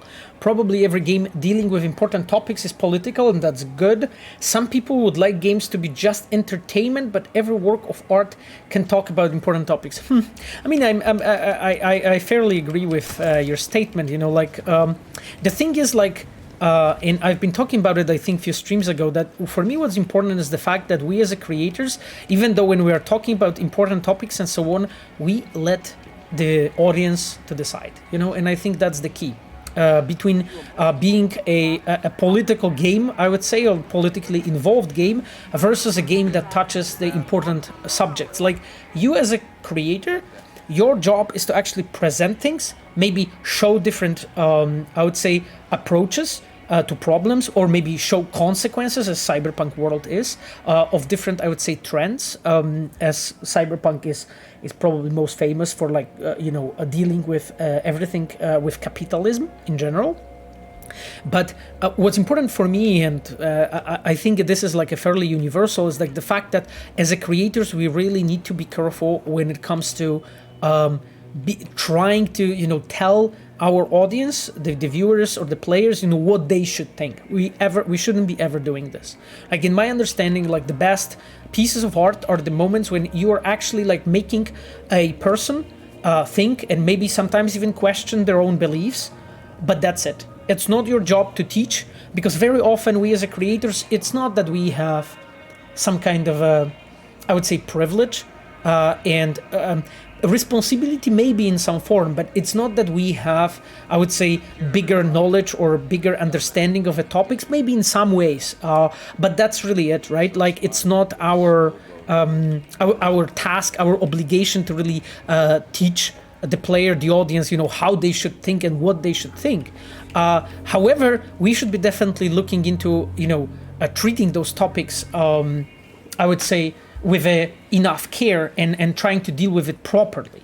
And I think this is what I would say, this is where the distinction is between making the game political versus making the game to talk about vital matters, and then letting the audience to decide. What's up, bro? What now? I'm curious, but you guys are all having fun here. I'm kind of late. This guy has a really fucking strong back, by the way, right? He's like, and this probably has like a six-pack or something, right?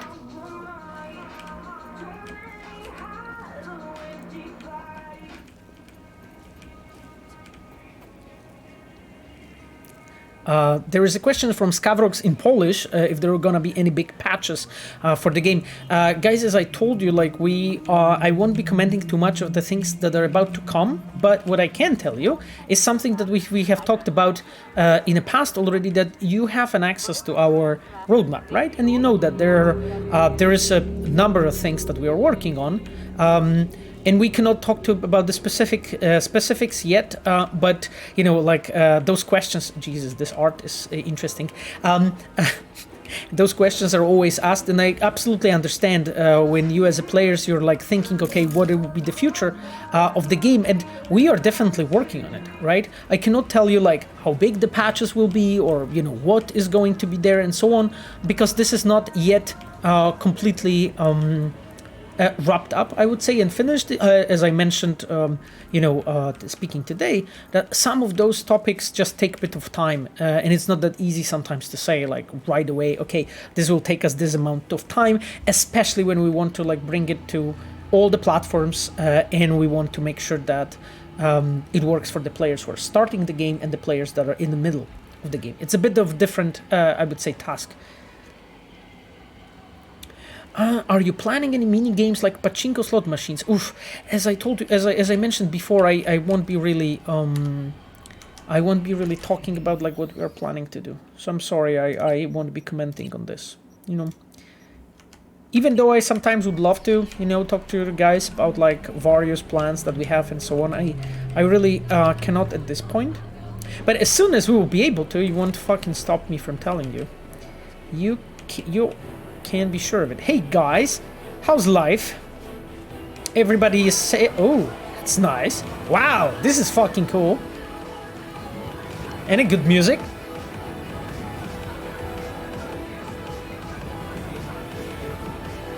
There is a question: is the statement of the is the shape of the area coincidental, or is a statement about Jotaro? I don't know. Is it like a penis shaped? I don't know. Maybe it is. Will there be more of Perales quests? Oof. You know, as I said, I'm not really commenting on the future plans and so on. Yeah, you guys wrote about the mini games. I know. We talked about it in the past.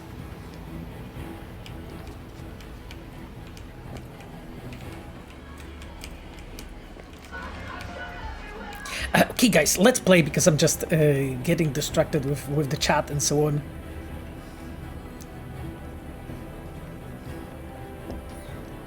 There's a question: would you ever want to work on another Witcher game? Of course. Of course, I would love to. You know, it's just like undoubtedly. You know, we talked about it in the past. It's just like the Witcher and Cyberpunk franchises are like the best franchises for me. Like at least, you know, when I think about the IPs that I would love to work on them. What the heck? Wait. No. I'm not dying here. That's not what's gonna happen. Holy shit. They are angry.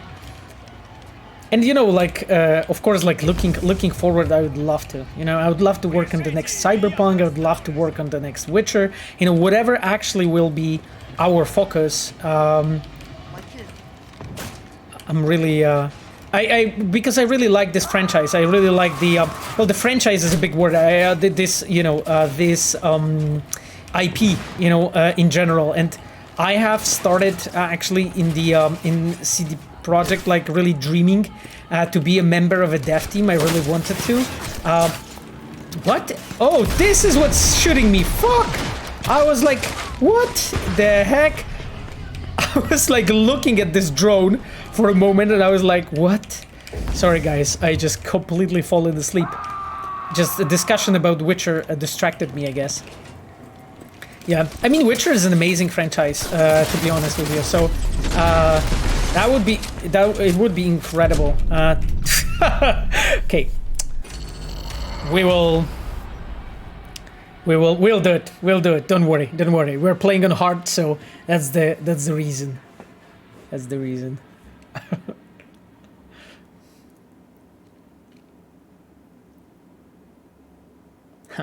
There's a question, Pavo, I don't know if that question was asked before, but what's your favorite ending in Cyberpunk?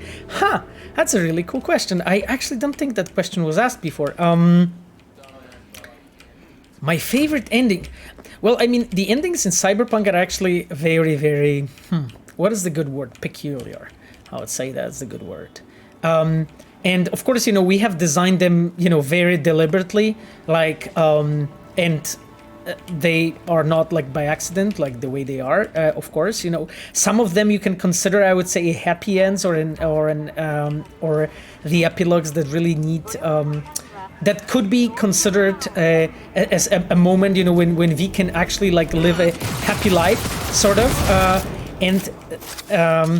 Like I think it's interesting, you know, how the way players were approaching these topics and how players were like commenting, you know, regarding that, you know, the endings and the meaning of the endings. Oh no, I will die again. Fuck. Jesus. No.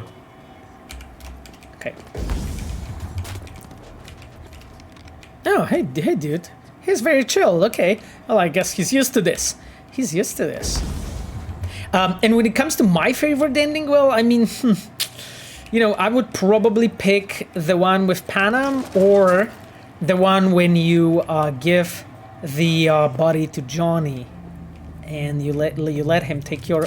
Wait, is that the fuck? Why it's police? You guys are terrible. Why police is attacking me? I'm just trying to help. Just trying to be helpful. What is going on? I'll just loot that chest out of sadness. Yes, I'll chill here. Please leave me alone.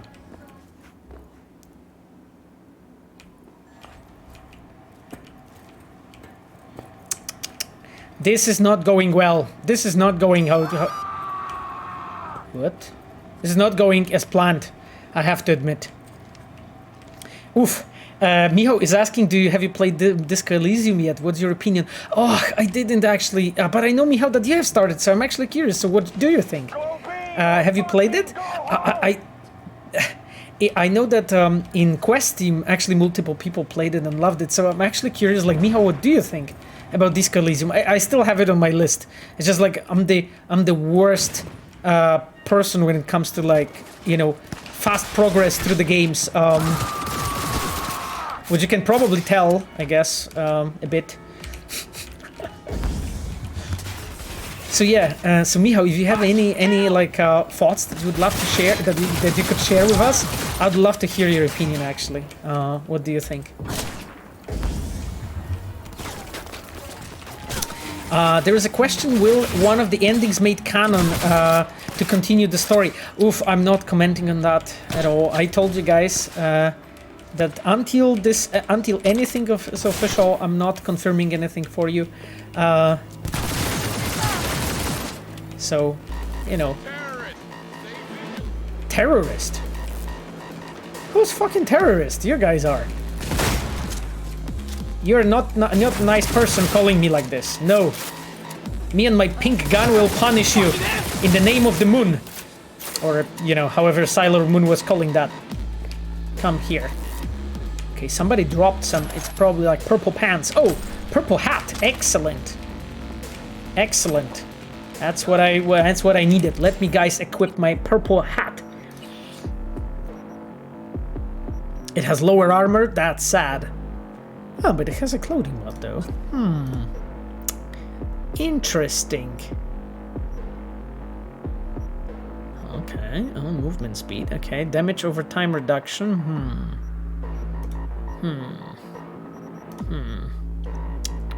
Okay, let's go this, and let's go damage over time. Just thinking that the movement speed. Yes. Okay. Let's keep it because this hat is nicer. So you know, guys, style over substance and all that. Let's see what else they have here. A crowbar, excellent. I'll have much more place. Miha wrote, just started today. It has super good writing and crazy branchability in dialogues. It's real dialogue-based RPG. It might be inspiring, beneficial for us to play. Yeah, I agree completely. I agree completely with that statement. The one thing though that is I think important to remember regarding like playing Disco Elysium is the fact that it's in a way, or in some form, I would say, a text-based game, right? So it's just like the crazy branchability. There is something that is much easier, I would say, to build in comparison to, I would say, the games that oh god, I failed again. The games that we are making, right? Okay, whatever.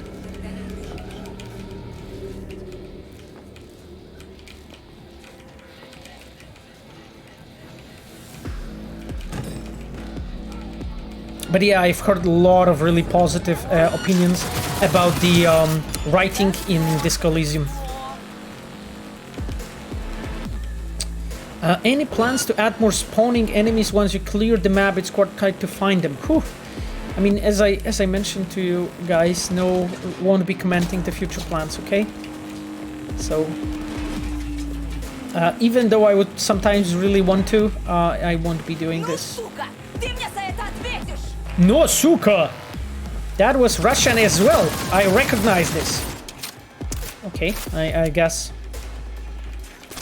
No more, oof, I'm overcumbered. Let's go and check some stuff. Because I think I have a ton of equipment. Actually, I have my hat, but I like that, though I can actually get rid of this, some of this boring, I would say, headwear.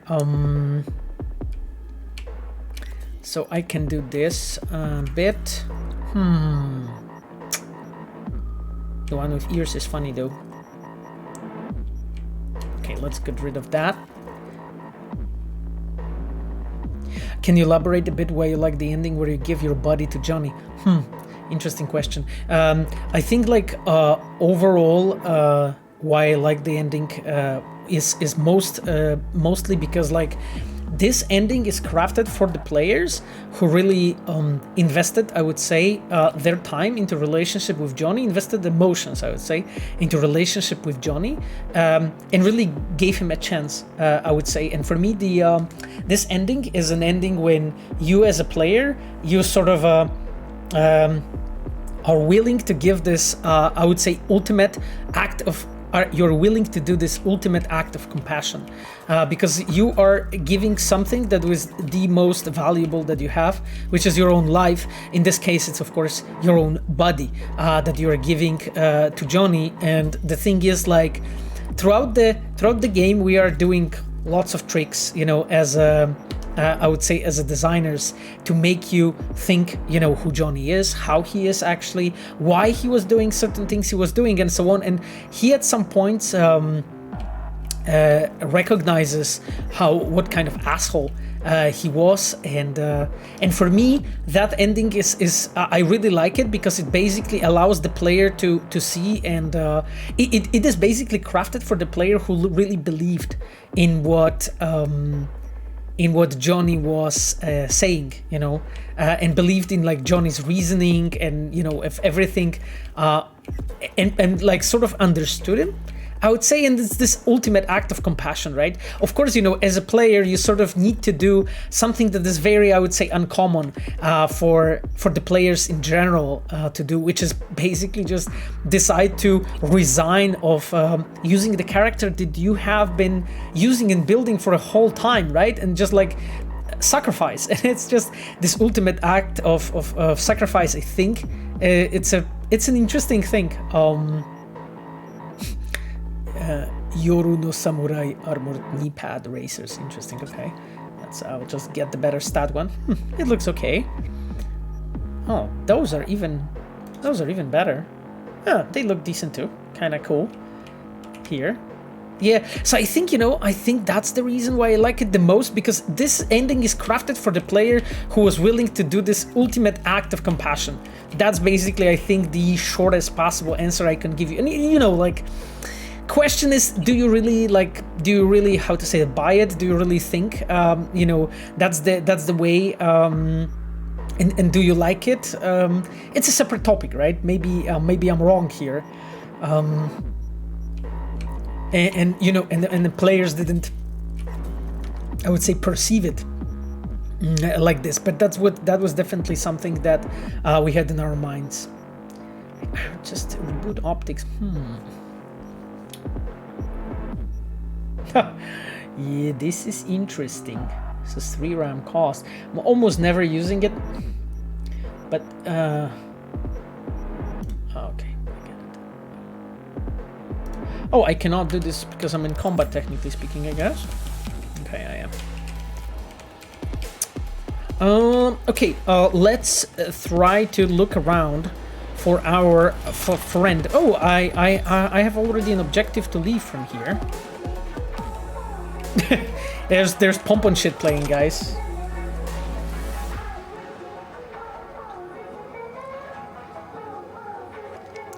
Skavrox, I see your question, but you're writing in Polish. Please write in English in the chat.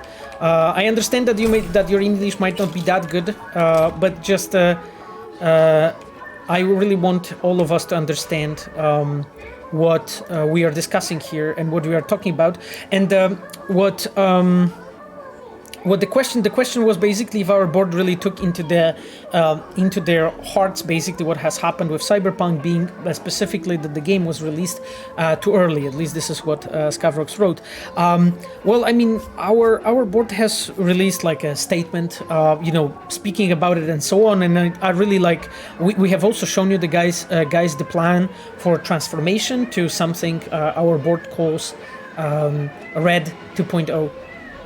Just this, sorry, this K-pop thing in the background is really. Carrie left the chat. I love this comment. Okay, I love this comment. Anyway, well, when it comes to me, I honestly think that there will be things that will change in the studio, and I already see them changing, because as you guys know, we are going through the organizational transformation. But it will take a bit of time because transforming the studio as big as ours takes a bit of time, just because the amount of people is really huge, amount of dependencies between departments is pretty big, so the all those processes are a bit complex, right? It's not that you have a studio of, like, let's say 5 people and you can just get everybody in a meeting, talk, and then start acting following new guidelines, let's say, or new methodology. What you have to do, having this much people, you need to first start from the board, then you need to educate your directors, then get all the leads on board, and then from there, get all the departments on board and so on. It's a slow process, just because how many people there is and how many variables there are to take into account. Yeah, I think that's the most elaborate answer I can give you. At this point. Okay, guys. Up for grabs. Selected for next week. Sinit Lathan, Black, 17. Aldecadre's Runaway in NC1 week. John Kaczmarek, White, 19. Orphan from Nevada in NC 3 days. Sherry Bach, White, 24. Kabuki native, orphaned after parents died, living on the street. Oh, Jesus, this is awful. International cuisine. Oh god, do you guys remember the Jotaro and how the whole story was constructed there? Like, what we have learned about Jotaro? I really like the fact that our open world team here is continuing that story that they started, and they plant a lot of seeds from where they continue and combine, and just make sure that the presence of Jotaro and whole that story arc is not cut out after one gig, but actually I think this is a 3rd or 4th gig already when Jotaro is mentioned, or when he is a topic of conversation.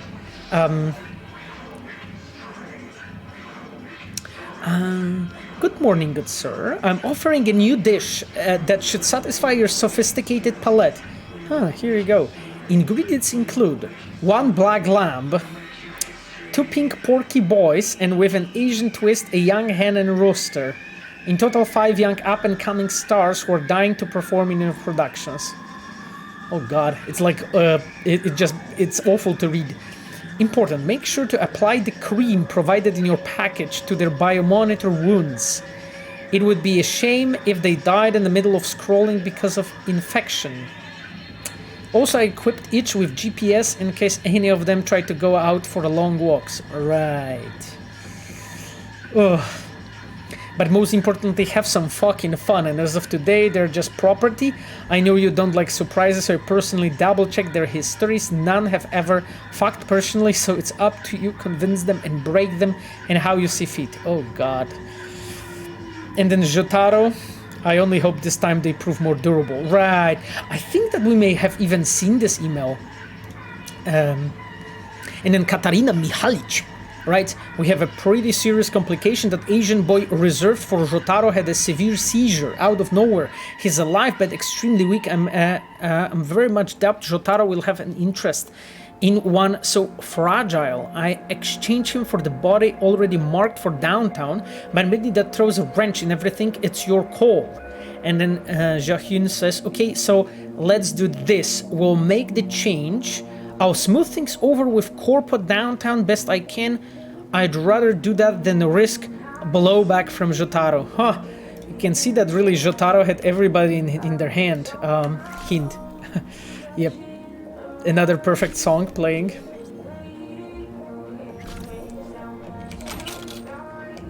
Yeah.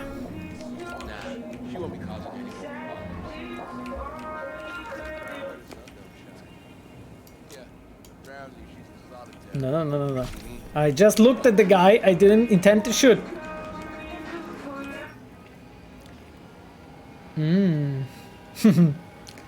Those drones are interesting. What is going on there? Interesting. Holy shit, okay. Can I go there? How am I supposed to leave, boys? Or and girls? What is going on? Yeah, I know to use the, you know, the more conventional methods and just like go down, but I'm trying. It's my plan, but it's not going that easy. Okay, cool. Huh. Oh, have I been here just a moment ago? Wait, yes or no? Yes, I think so. Of course I've been here. Ugh. I'm going in circles. This is not nice. Okay, let's leave then. So smart, yet so boneheaded. So smart yet so boneheaded? Cool, nice. What?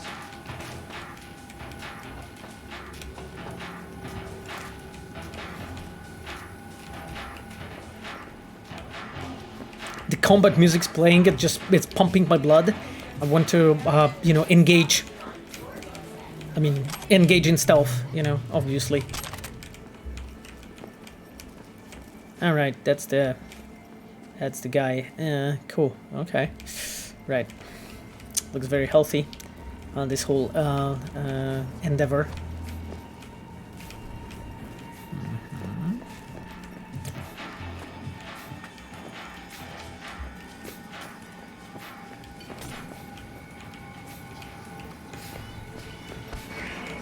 We are not going lower, going up the stairs, right, guys? Like, let me, I think I'm going back, unfortunately. This location is like a maze, but I have to admit it's really awesome. The way it's constructed.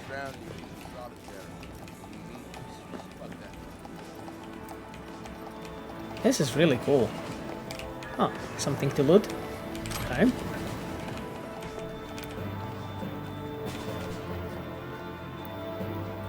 There's a question, Pavel, any idea how much longer will you guys have to work remotely? It's a good question, though. I would love to know that myself, to be completely honest with you. Okay, Regina's calling. Hey, Regina, what's up? Jay Hume's dead, and here I thought nothing would cheer me up today. Great. Consider the gig closed. Oh, thanks, Regina. I'm glad you're happy. I'm glad you're happy. That makes me happy, too. Okay, let's go. Let's go. I think here I can jump already. Perfect. Okay. You know, like the question about our our remote work is really connected. You know, to how long the COVID is gonna, well, go rampant all over Europe. I mean, I would love it to be like, you know, taken into the control. Like we have, well, like we have a lot of people vaccinated in the studio. We're going through very often through the COVID tests and so on. So actually, like studio invested so much into making sure that our work conditions are very safe. I would say, but this is not something that I can really tell you about. Like, it really depends, you know, how it's going to be with COVID. Like, for now, you know, like, situation in Poland is much better than it was, but we have, you know, deaths in few different places. So it's not even that, like, the situation that is improving in Poland is of course important, but the fact that you know, in other places might be worse, you know, in other countries and so on, or even I'm talking specifically about all those new variants of COVID and so on. So, you know, I have no fucking idea, you know. I would just love it to be over. I tell you that, man.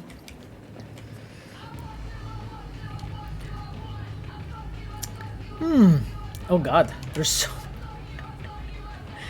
so many questions. Okay, I see. I'll grab one of the requests. So I see there is a recommend a reading one. So maybe I'll just from C505. So maybe I'll start from this. Start from there because there's many of them already. I recommend the reading. Well, I mean, there's lots of different books that we have that I have already recommended to you guys in the past when we were playing. But let me mention something. Oh, that's the Takemura. Let me mention something else to you right now. So, what I would actually advise you to check out is the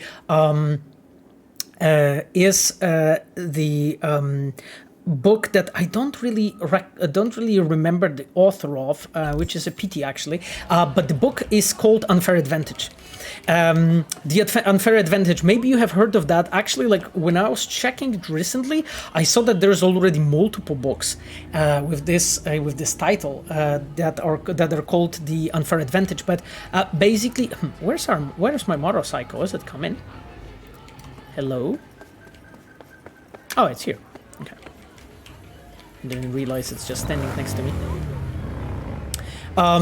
The book that is called Unfair Advantage. Now, one of the really important, I would say, thoughts behind that book is this, and this is don't get me wrong, this is a book for, like, I would say, managers and like people who are trying to also marketers, so people who are trying to find a way how to use the talents that you already have as a person to I would say perform and be successful in your life. And the Unfair Advantage is basically a book that is mainly about, you know, the fact that you as a person, you have lots of different I would say skills that are very rare to you, and it's almost impossible for anybody else to be as you are, and you can offer so much more in comparison to other people. And this is a really interesting and profound thought, because when you look closely to who you are and basically the skills that you have,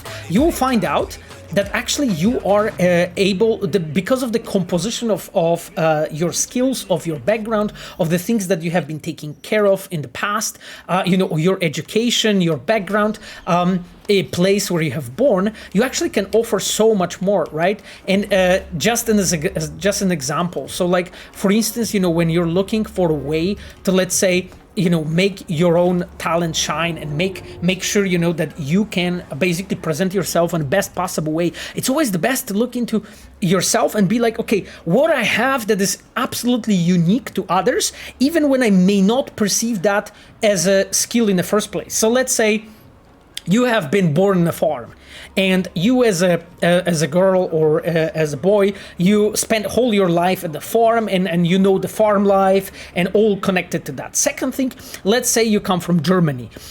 Third thing, I don't know, maybe one of your parents comes from Czech Republic. It's actually almost a real example what I'm giving you right now, which is interesting.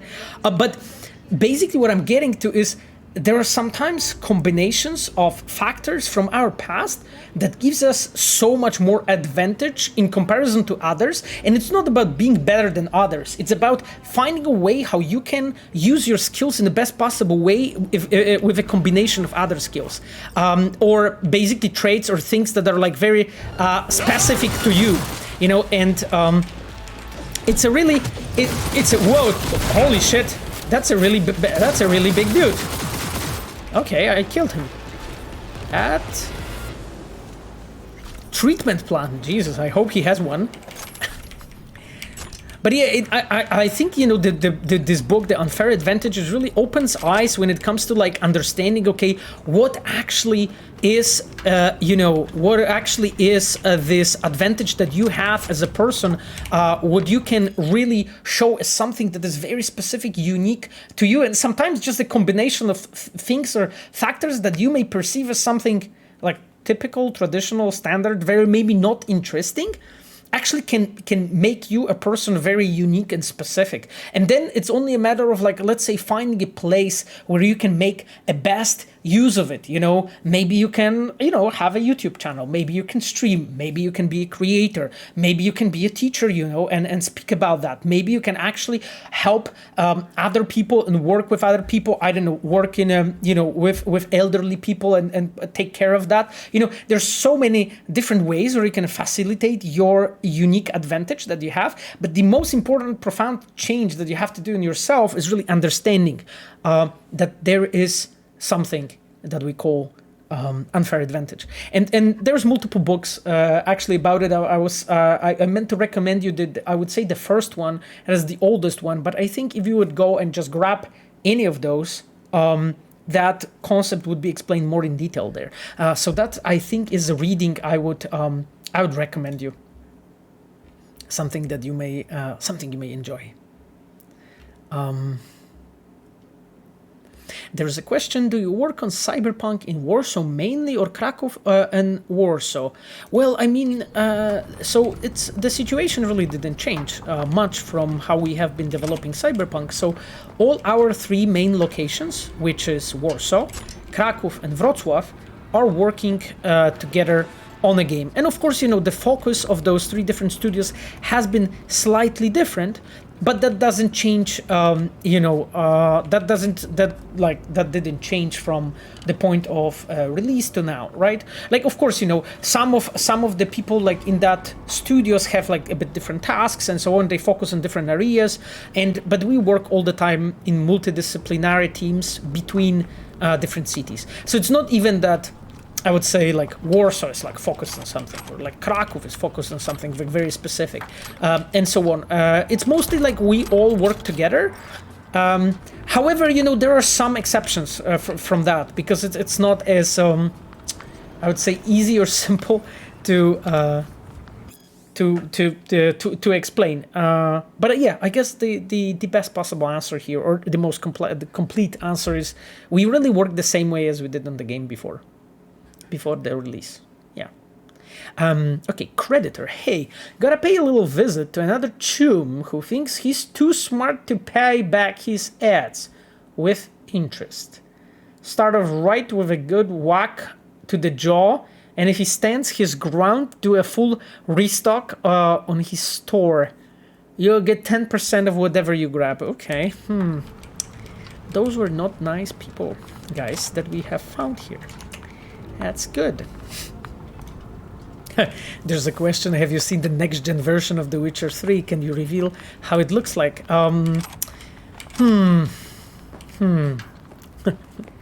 So I could say some things, but I won't. I mean, no, it's not that I could say. It's like I know some things, obviously, but I won't, you know. I'm sorry. I would love to talk to you guys about this.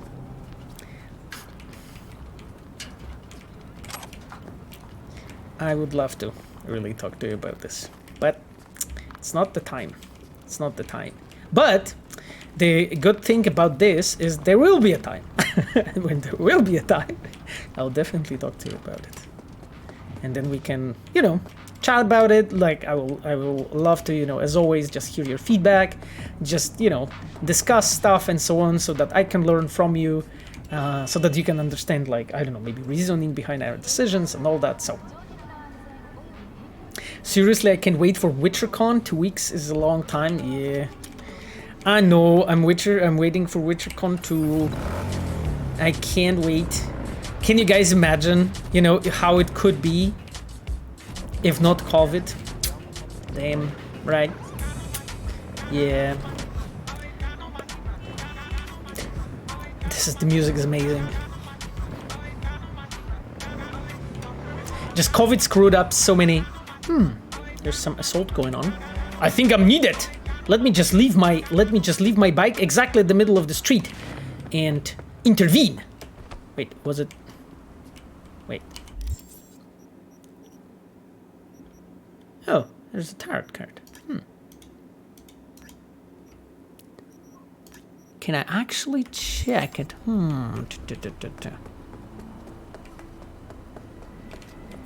Well, at first I wanted to get the assault, then I wanted to get the... there's a lot of bikes here, okay? I guess those dudes were here. I think assault's already over. Oh, it's not over. Haha! I'm the Punisher. I'm playing the Punisher.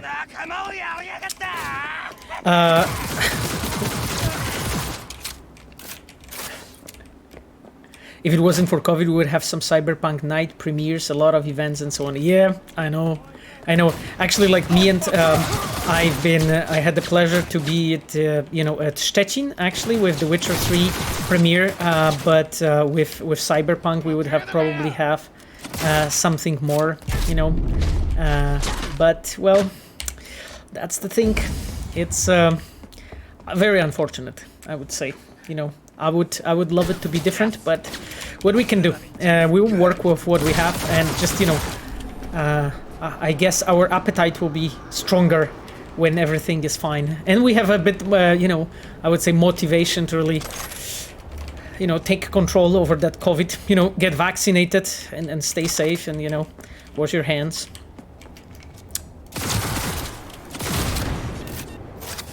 Oh shit. Okay, that's not a crime, guys. I was really nice. I promise. I was really nice for all that time. No, oh god. I'm over encumbered and then police is chasing me. What worse? What can be worse? Tell me. Family friendly stream? I mean, of course. We talked about it in the past. Obviously, it's a family friendly stream, right? What you're thinking.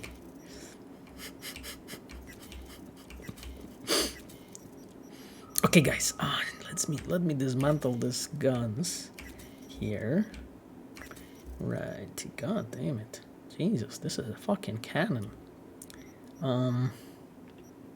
Okay, I don't really need that cannon though. Okay, got you guys ready for the escape of the century? Because I'm not at all. But I'll try. That makes no sense. No, it does make sense actually. I want to escape. It makes no sense.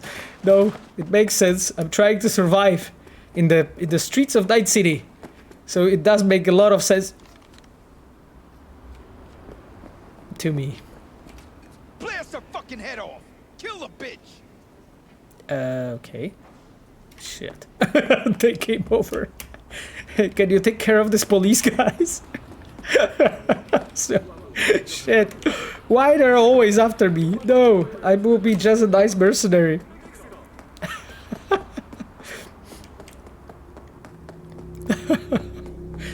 What build is Pavel going for? Grenades and handguns. Oh, there's an hotel. That's nice. Okay. Jesus. Is the NCPD over? Guys, fuck. They are fucking persistent. Okay, I may have to use the OP strategy. That's not the strategy I meant. The OP strategy of fucking jumping in water. Where's my car?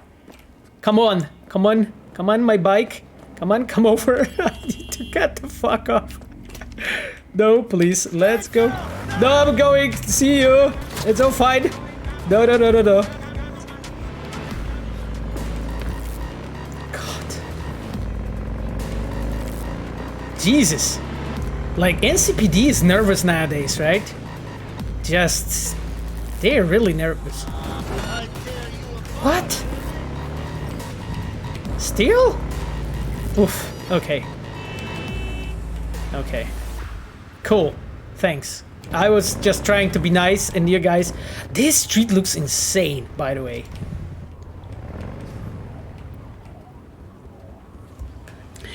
What was the reason that the daytime scenes are mostly clear rather than the typical cyberpunk genre pollution weather? Interesting question. I think one of the most important things for us, and always when we are creators, is like not to recreate of something that somebody else created, but really like reach out and create something of our own. And you know, like of course, you know, we are. I would say trying to follow the genre, because it's like, you know, it's not the same that I'm trying to tell you, yes, we will make a story about cowboys, but then you won't have any cowboys in it. Because that's not what I'm saying. Like, I know that those requirements are important. It's just like, I think for us, it was not that important really to just like make it exactly the way how I would say our audience is used to, how the cyberpunk, I would say, stories look like. And also, you know, imagine how, in quotation marks, boring it would be if everything looks like this, right? Because in a way I understand it, and look at this, right? You have this, like, I would say slightly pink, you know, polluted night going on. And, you know, sometimes I was playing just before, you know, it was like raining and so on. For me, it's more interesting, and Jesus, those, you can see the reflections. Holy shit, it looks so awesome.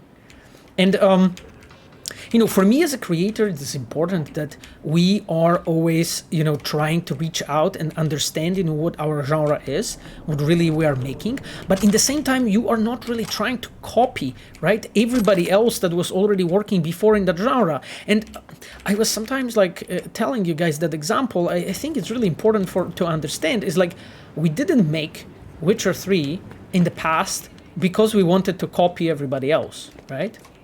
We made The Witcher 3 because we were I would say brave enough or eager to actually try something else. And this is what I'm trying to tell you, you do not, you won't make anything that is a work of art, look how it looks like, right? You won't make something looking like this trying to copy other people, and sure, other, other works of art and other pieces of art have been our reference. We've been looking at, okay, how the genre looks like and so on, but we were asking ourselves this most important question, which is what for us makes a cyberpunk game, makes a cyberpunk atmosphere, right? And basically the fact that there for a lot of players, players were expecting that it will be always a downpour and always dark and always polluted and that's it. I think it just shows, a very, how to say it, niche and fragmented way of seeing the reality, First of all, in Cyberpunk, you have full and day and night, right?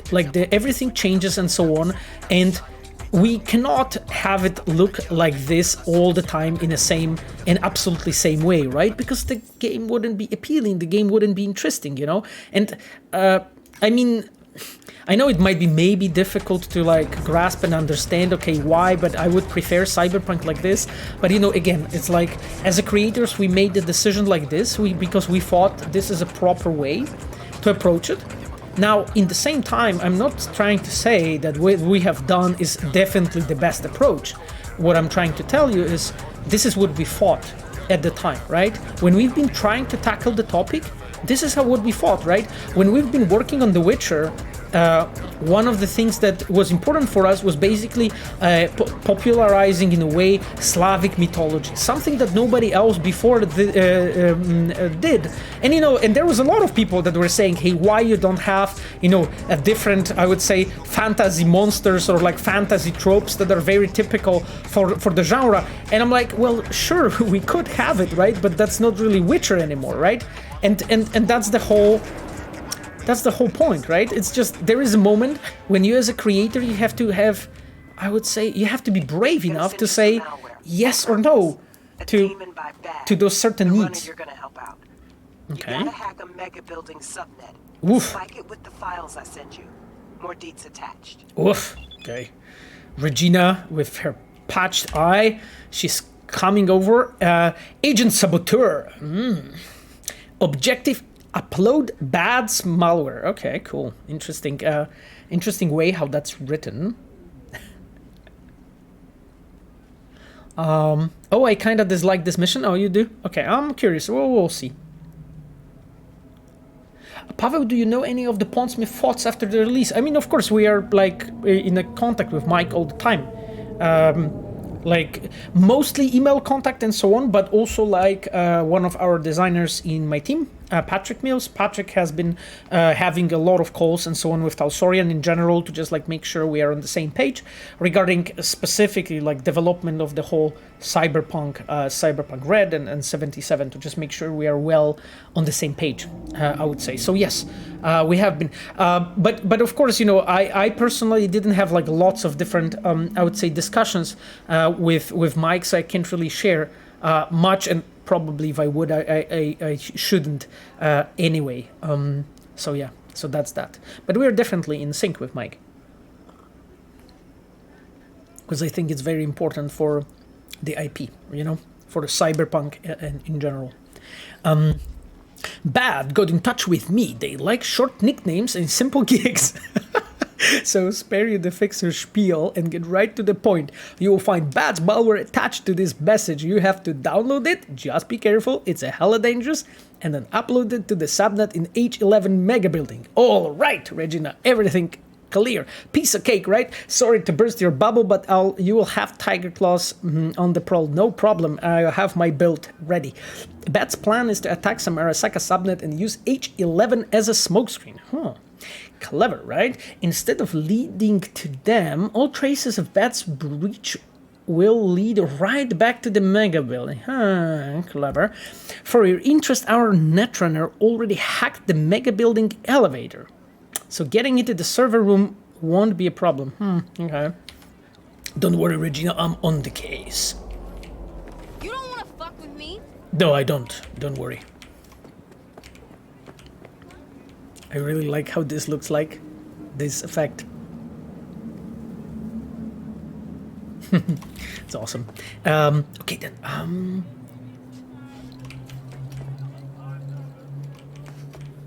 Sasko stealth incoming, yeah, maybe. I just wanted to say thank you for the great work. Thank you. I'm happy that I'm happy you're enjoying it. Another stealth mission, Pavo. Stealth spell, witness the great. Yeah, the lens flares. Yeah, exactly. Trust story. Exactly, the lens flares. Okay, let's look around, guys. So we are in H11. How's life in H11? Oh, holy shit. Okay. Okay. So I guess the elevator is busted.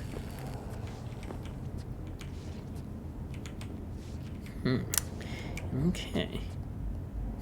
Jesus. Okay.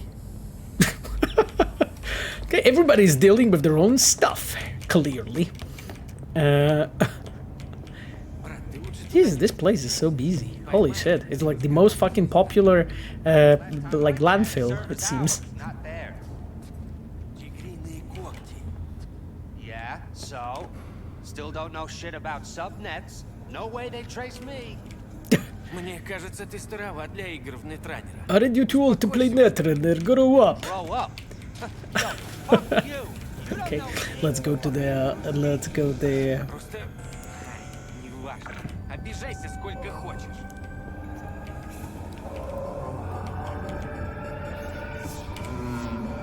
server room, ground floor. Okay, so we're getting to the server room. Excellento. Let's see, it's ominous silent for how crowded it is. Yeah, I think so. However, you could actually see that there's not that many actually people discussing and talking, right? They were mostly sitting kind of quietly. So in a way it worked, but of course you could make a point that maybe it was too quiet. Probably like for my own taste, I would just add a bit more like chatter there and so on to just like make it a bit more buzzy, considering, you know, that there was like, I think like around 20 NPCs or so. Oh, we are in a hostile area. Holy shit. What the fuck? What the hell? This place. Wow. This location looks insane. I've never been here. What is going on? Oh. Okay, that was fast. Cool. Cool. Okay. Well. I'll bounce grenade off the wall. Oh. I have shot the grenade in the air, by the way. That's why it exploded. It's fun. I think guys playing in hard is starting to be too easy slowly. So we will be switching to to very hard soon. I mean, not yet. I'm not ready mentally for it, but you know. Okay, I'm not ready at all. I'm fucking joking. I'm not ready at all. Jesus. Have a grenade. Check my grenade, bro.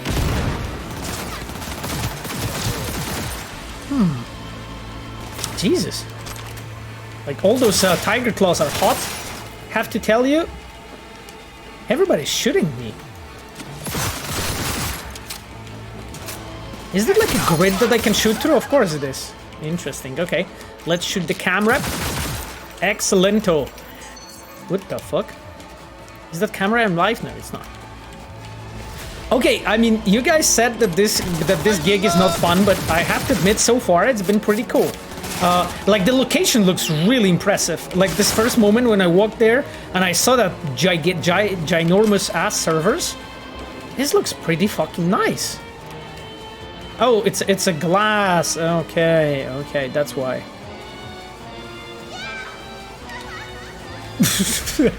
Somebody's having as much fun as me, I guess.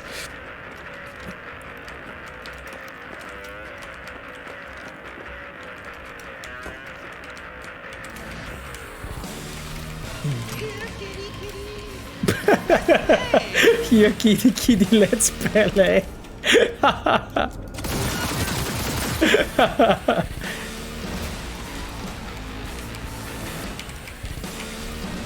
Oof, let's open that door with my powerful hands. Okay, I'll check it in a moment. Are there any people that want to shoot me?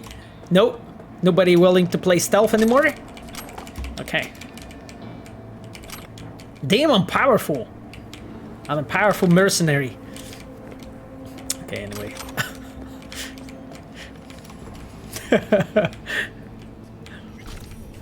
Some fine shooting gotten a lot better. Well, I mean, of course, yeah.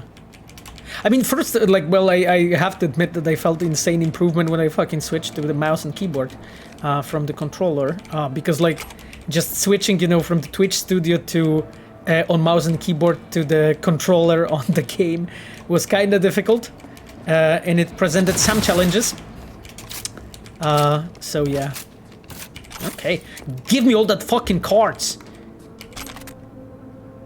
Wow. Do you guys know this trick when somebody like holds the pole and, you know, tries to go straight? This dude is doing pretty nicely.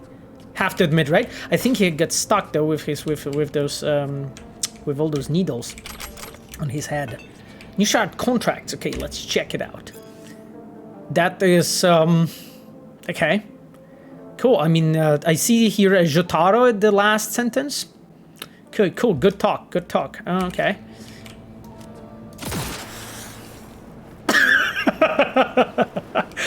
That is a very cool, like artistic exposition. I have to admit. Oh, again, the 5 years of yoga.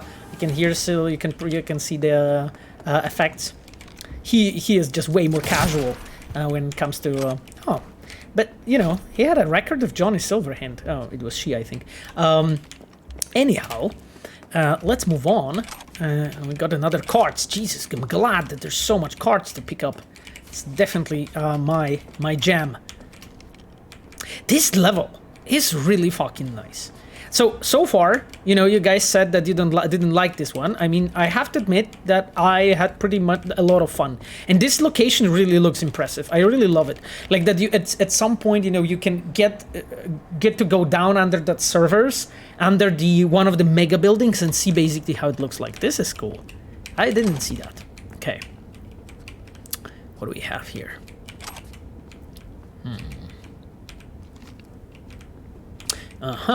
Okay, let's try to use this computer. Local network. Okay, let's go. Let's turn it off. Let's see basically. Oh, that's the fucked up camera. Okay, cool. Anyhow, let us check the files though. Just looks at that fucking juxtaposition. That's a good one. That was a good one. Sit tight. Yuri Shaku wrote to Tatuya Takei. Patience is a virtue, right, boys? You have to sit tight for a while longer. Gora said the server room's useful, so that means you'll be guarding it and letting no one in. Nothing more to it. Okay. Feeling low tonight. From Hot Eusebio. God damn it. Are you guys feeling lonely tonight though? Because Hot Eusebio has something to offer. Feeling alone and kinky. Okay. Woman, men, gender or fluid. Well, got someone for you. We were as naughty as we are sexy. Oof, interesting. You are just one easy order away from living your dirtiest fantasy. Right. Check out our double trouble genitals. Animalia, tails, scales, and more. Neutral libido stimulants, and that's just the start. What are you waiting for? Contact us now to take your pick of the hottest tail in the town. Are you ready to get wild? Okay, cool. Right. Okay, glitter. Yaki Hakira to Tatsuya Takei. Send you another shipment of glitter. Once you get it, distribute it among the dealers. Just no fucking around or skimming. We calculated everything and make sure those kids don't get anywhere near you. The little shits are starting to get creative. Okay, and Tatsuya says, we'll handle it like you said, don't worry. Okay.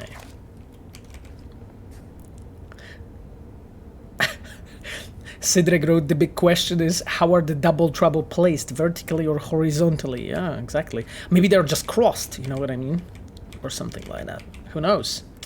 Hot Eusebio DLC confirmed. Yeah, the Hot Eusebio is definitely...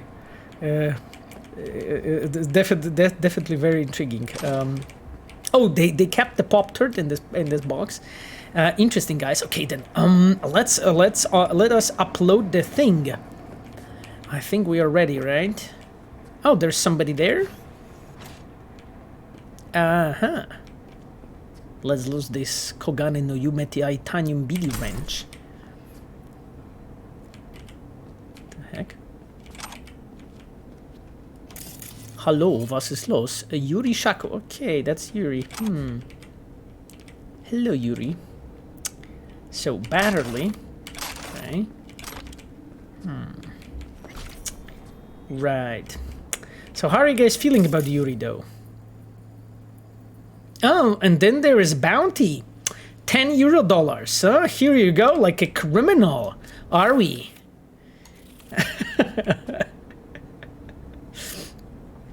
I think that the ideas for DLCs for Pavo streams will be enough until 2077. Yeah. Beat her. I mean... Well, I mean, she has cool shoes, though. Really cool looking. It looks like a metal or something.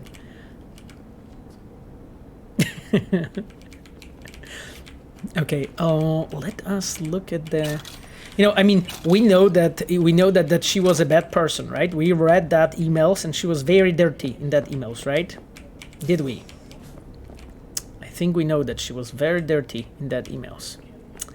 So, the undoing, fall of the first net. Okay, I know that one. Okay, let us actually experiment a bit.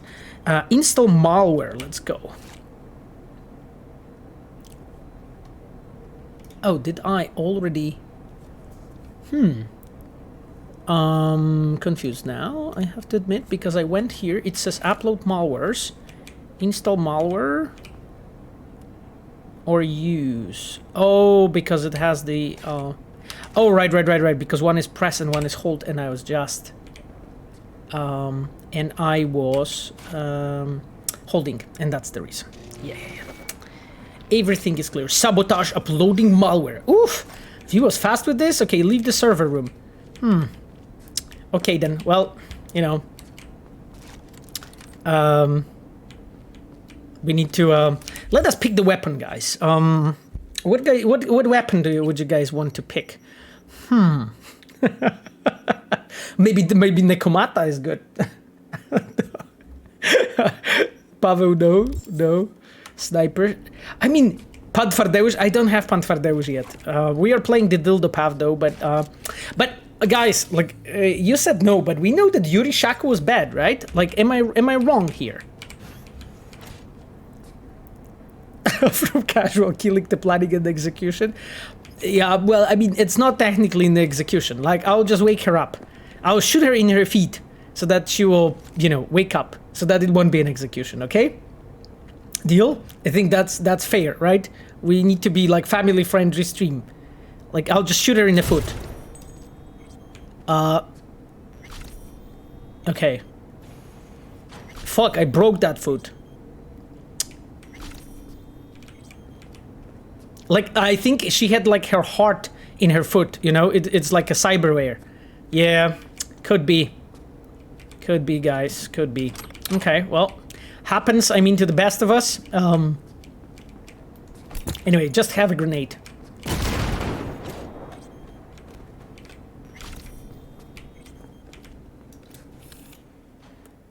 Okay. Right. Anyway. Anyway, I think we have done well. We have done well. Really nicely done. We have handled that masterfully, you know. We have tried to be gentle. Hello, how's yoga going? Hope everything's fine. You have these apps like a fucking god. After this, let's leave the server room. Let's go from here.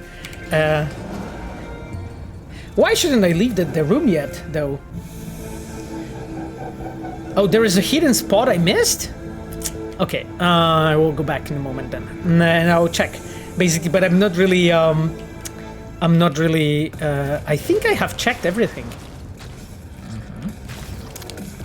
Okay, let's because there's a ladder, okay. Okay, Camille Cesaro, I will take a look. I'll take a look. If you're saying that there is something, it's only the pipes up there, okay? There's a question where I do a similar playthrough for Witcher 3 at least expansion. We were talking that I will be doing a similar playthrough most likely for the Witcher 3 next gen edition when that's up. So I think that it will be an interesting thing, you know, to discuss. Okay then.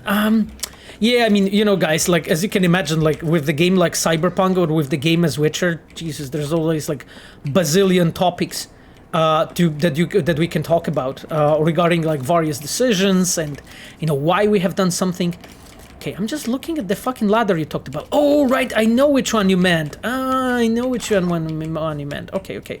I will take a look there. I actually thought it's a different entrance. Okay, was it? No, it wasn't this one. I get you. It was the server room, right? Yeah, it was in the server room. It was here. Oh! Yes, it was this one, because it's the same, exactly. It's the same as this. Okay. You're here. Okay. So far, a bit underwhelming. A bit of ammo. Let's go there. Jesus. This location's pretty fucking rad, I have to tell you guys. Like, you know, I understand you might have not liked this, you know, gig, but it's been pretty fun, I have to say. Uncommon item components. Okay, cool. That is nice. Let's open this. Oh, look at that. That's nice. Thank you, guys. It's kind of OP to play with you because you always tell me everything. Oh, will this follow if I walk on it? Probably. No, this one didn't. Okay, I know that some of them do actually.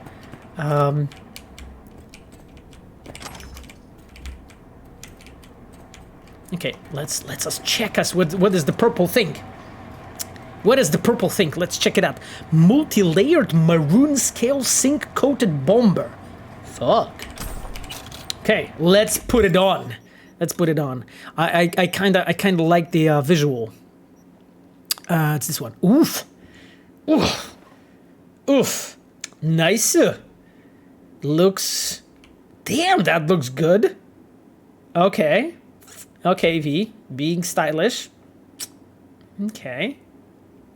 That is really pretty fucking cool. Right? What is the stealth and can I eat it? No. The stealth is a methodology of life, my friend. Anyway, let's go. I think I can leave, right? Right. Yes, I can. Oh, there's a hand fan. Glad that I came back for it. God damn it. I could have missed that. Okay. Let's go to the elevator. Thank you guys actually for help with this. It's awesome. When Adam Badowski is your guest on stream, oh man, I don't know. Would love Adam to be here at some point. I can ask him. I can ask him if he would want to. Yeah, I think it would be really fucking cool to have Adam here, to be honest. But yeah, I can have a chat with him for sure. And we'll see what Adam says. Today's final story is an unwelcome. If there's no one alive to tell that it would happen, then it was stealth. Good comment. A question from Revolvo Salota: was it difficult to create a gameplay for Ciri in The Witcher 3? I ask about it because people dream of a video game with her in the lead role. And I wonder how to make an interesting gameplay with such a powerful character that teleports and kills opponents one hit. Huh, it's a good question, but your question has multiple layers. So first one was it difficult to create a gameplay for Ciri? Well, I mean, I have to admit that I'm not a gameplay designer, as you know. However, I've been, of course, working as a senior on the quests for Witcher 3. Everyone's happy. Everyone's happy. You can hear Regina. Thanks, V. I have a feeling Regina just became really positive recently, right? Don't you guys feel? Yeah, but anyway, and when it comes to the Ciri gameplay, I mean, we have been, experimenting with it quite a bit. You guys probably heard, because we talked about it, about the behind the scenes, that we had at some point... Oh, where's the guitar guy? Oh, here. Oh, it's a girl this time, right? Hey! So while she's playing, I can answer the question. We've been in the past telling you guys about the fact that in the Witcher 3 we had this like gameplay for Ciri when she was using those like blades, for skiing, and she was like skiing on the like frozen lake. She was like she was not skiing, but using this ice blades on a lake, while she was, I think, fighting Karantir or something like that. And we had this whole thing mock-up and prepared and so on. That's a story that we have mentioned in the past, but maybe not all of you have heard about it. But in general, like making gameplay for Ciri was, I would say, challenging, but have in mind that it was us in like 2012 and 13 and 14 when we've been working on it. So. I think at this point we're so much more, I would say, experienced, and just like, yeah, I think we just know so much better, how to make those things well. So I think in general, like theoretically speaking, yeah, I guess it would be possible, Of course, you have touched another topic, and another topic being like, that Ciri is an OP character, and, of course, like always... when you have the character that is like super OP, it's always problematic, because then you need to find ways, how to hinder that character's performance and so on to just make it work well. So that's why you always have, like very often in the Hollywood, you have this model of a story that we call a character loses its powers, or a hero loses its powers. Like this is how it's called sometimes by the storytellers. And it's a very often, very commonly used trope. And in general, like you sort of like need to, I would say you revert to this kind of methods. Now, your question had, of course, also a trap for me, because you tried to sneakily ask if the game about Ciri, I guess, is being made or next Witcher, and on that I'm of course not commenting at all, because that has been all hypothetical. What I was talking to you right now, right? So, even though I think it sounds pretty cool, what you have just said, I'm not confirming anything at this point.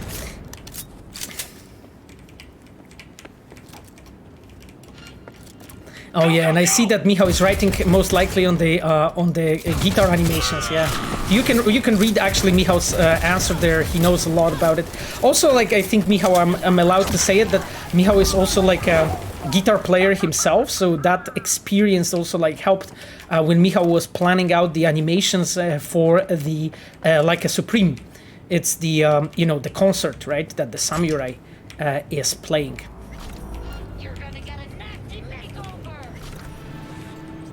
Oh, that's it? Okay, I think I'm switching to very hard soon, guys. I'm getting better and better in this. Arcade conversation, Captain and Mike? Holy shit, show it to me. Oh wait, let me check what they were talking about. So Captain goes, package is waiting, not quite in the same place as usual. The fuck you mean not quite? Hit some bad weather, couldn't make it to shore, had to make do. left it right on the edge of the dump. Fucking great! You will even know what the undertow's like out there. I swim the way I'll get toast on the rocks. Wait for a clear night and good weather. Should be fine. Yeah, thanks for advice. Boss is gonna hear about this, I promise you that, dickhead. Should worry about the boss, do I will don't deliver the merch on the time. So quit your fucking grip and get to work. Code to the packages 2, 3 to 8. Cords are attached. Okay. You're gonna get a nasty Gopher. Anyhow, we just learned about the package, right? That music though.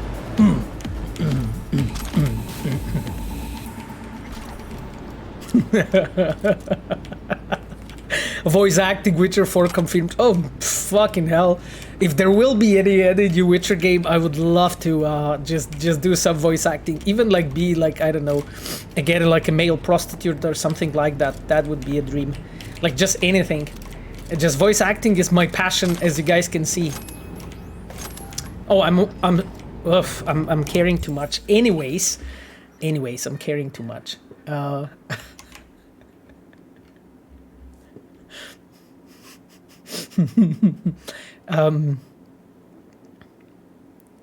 Okay. Pavel, do all the shards. Yeah, well, I mean, maybe at some point, yes, I will do. I will definitely do the shards on the stream, so you know we can have all fun. Pavel, is your voice included in Cyberpunk 2077? I mean, what are you thinking? Of course it is.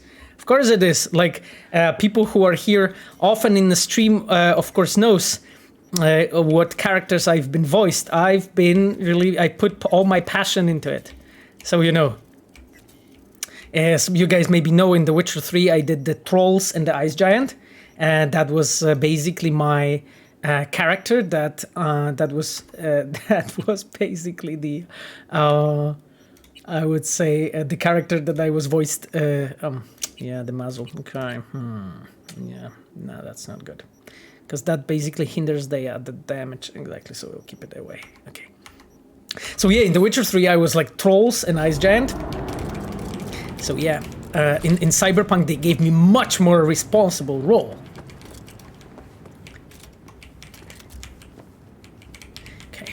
Jump on.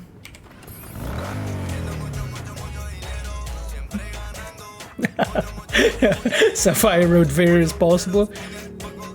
There's a question from Domator. Pavel, did you play Red Dead 2? If so, what is your opinion on the game? Oof. I mean, so the answer is like this. I have played actually Red Dead Redemption 2, but unfortunately I have not finished it. I have played around 10 hours of the game, so not really too much. The reason for that is that I really didn't the game really didn't grasp me strongly enough, and the reason is I think more on my side rather than on the game side. And the reason is I really like the games that are creative, I would say, and are as far away, I would say, from reality as possible, you know. That's why like the games as I would say GTA or Red Dead Redemption are not exactly like my field of interest, because they are just about, well, you know, I can go out in Warsaw in the wrong moment. Well, I mean, Warsaw's not that dangerous, but you know what I mean. Like, it's just like nowadays I can hear and see the stories like this happening, and it's sort of like, for me, I like to be artistically, how to say it, I like really when the game is contains something that excites me on the artistic level. Unfortunately, Red Dead Redemption really didn't do that to me. Even though I know a lot of people loved the game and so on, I like you know, like I definitely recognize like really high production value. The game is really polished. There was like so many things that I liked about it, but. For me, at least, you know, at the first 10 hours, so like my perspective might be really skewed, you know, but at least in this first 10 hours of the game, I really didn't see much that would grasp too much of my attention.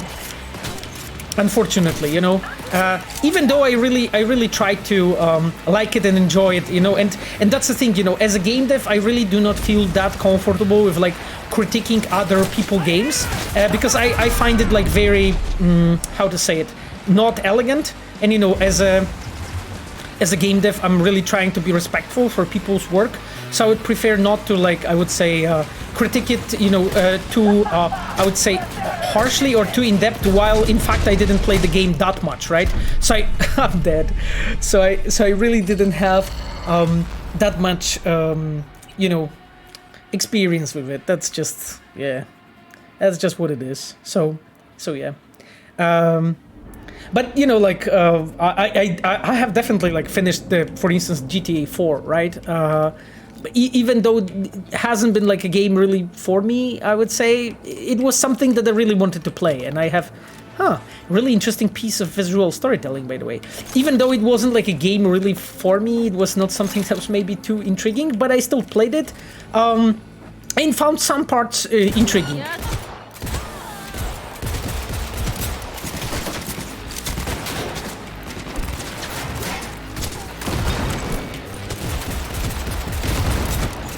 Oh, Jesus. This guy. What the... Wow, okay. This is... I'm dead. Okay, guys.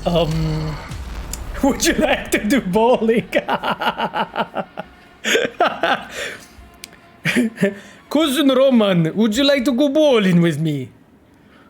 Cousin Roman, would you like to go bowling? It's just... Yeah, I remember that. That was fun, I have to say. I had thought I was laughing my ass off of sound. Nico, let's go bowling. Yeah, exactly. It's just, there's so many fucking hostiles here. What are you guys doing? If I'll start shooting one group, this one will attack me. So I need to first take down, I think, this team here, to take care of that one, to take care of that assault there. Okay, well, it looks like a worthy task, right? I have my favorite grenades with me. Putamano? No way.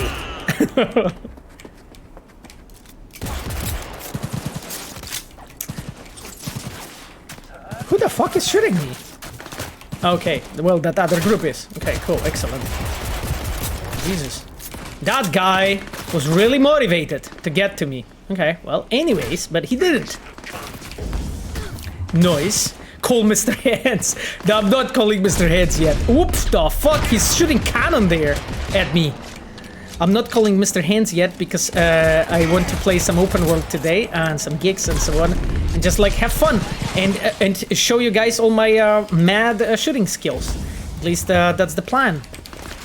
I'm not. I don't know how it's going, but I'm definitely doing my best. Jesus, there's like fucking everybody here. Hello, bro. How's life? And your jaw, I guess. Looks you're missing it. God. Boys are already gathering to get to my ass.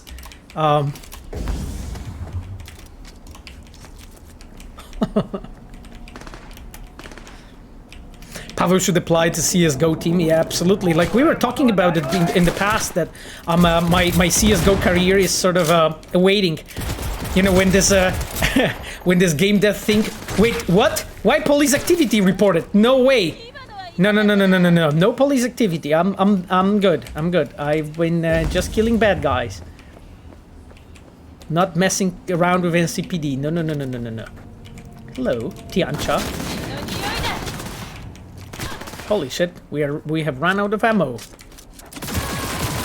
Well, kind of, almost. Okay. I think we're quite ready. Jesus, she's really burning. Max stick. Yeah, right. Save first. Okay, yes, I will. I'll just loot all that stuff around because I'm kind of short on ammo. Just need to make sure that I have enough, tools of destruction to just deal with them. As you probably know.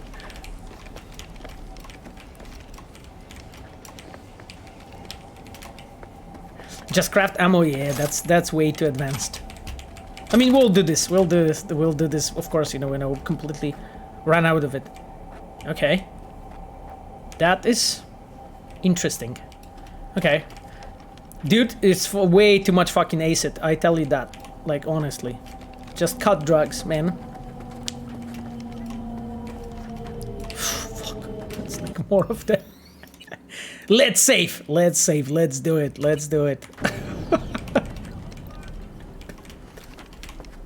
Hello, guys. Did you see my grenade? Because I lost it.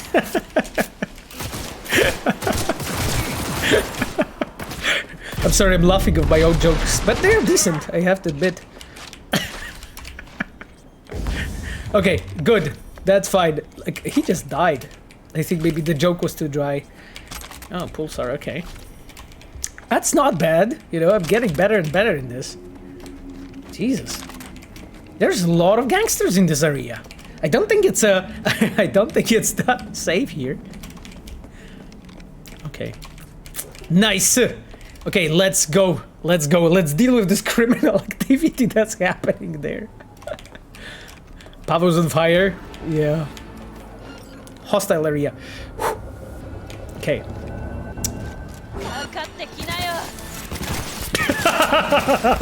I called that the fail. I called that the fail. Just get my grenades, guys.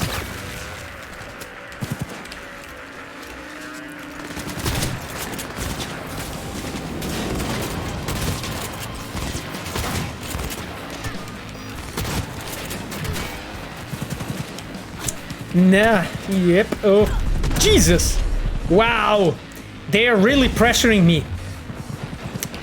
So guys, how's the weather? You know, everything's fine?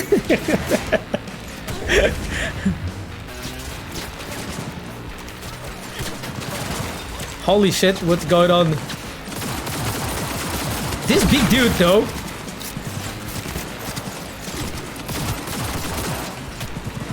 Oof. They just put me on fire all the time. That's fine. Weather today, raining bullets. Exactly. Exactly like this. Oh, exactly. I like when you guys group like this, because, you know, then I can grenade you.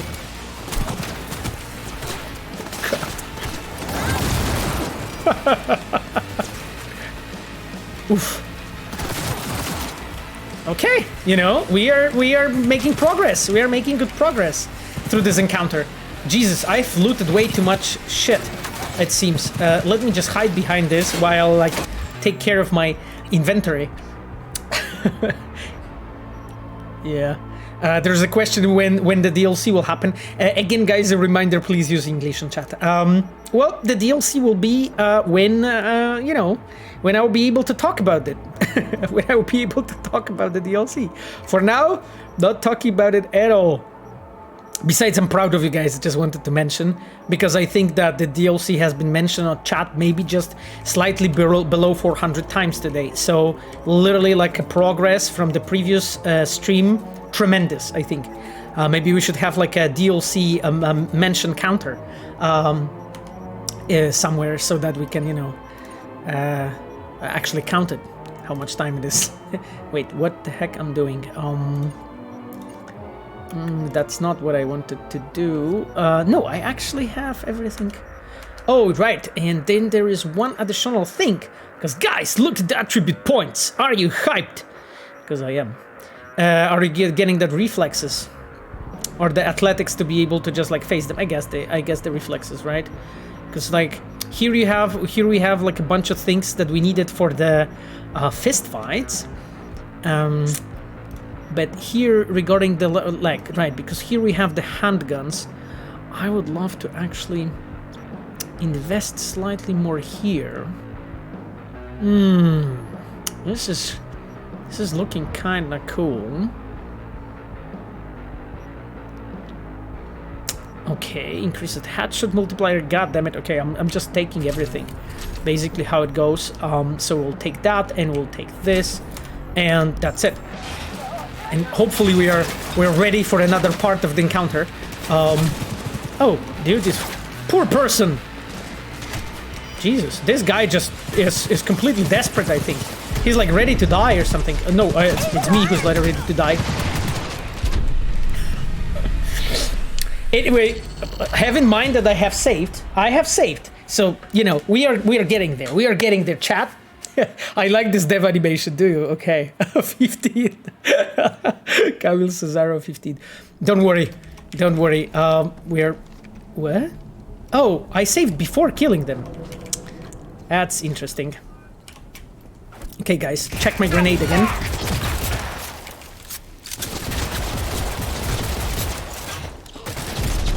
Oof! No. That's not what's gonna happen. I'm going to heal. Oof. That encounter is intense. An encounter is 16 incoming? No, it's not. Look how I'm healing really carefully. Well played, thank you. Yeah. Jesus. It's good that they stand in line, though. It's easier to shoot them. The fuck is shooting there? That dude, though, is shooting from, like, another side of the world. Oh, God. I think that this requires a special solution. I completely missed him with that grenade. Such a nice grenade, though.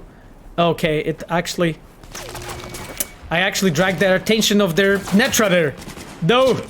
No, you bastards. Just let me loot this guy, and then I'm gone.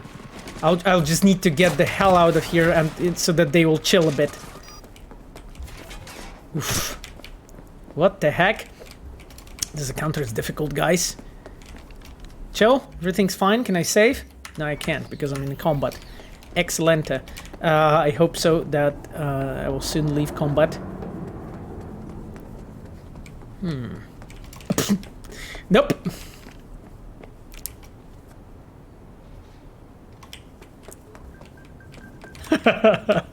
Yeah, I saw that. I was like, for a moment, I was like shocked, you know?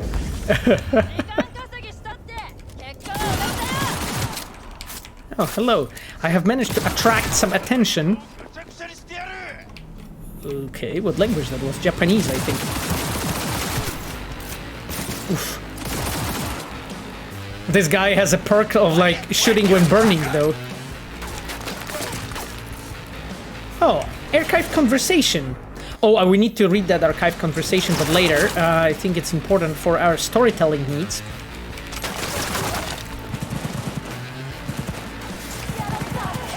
What the fuck is going on? There's like so much crap going on there. Guys.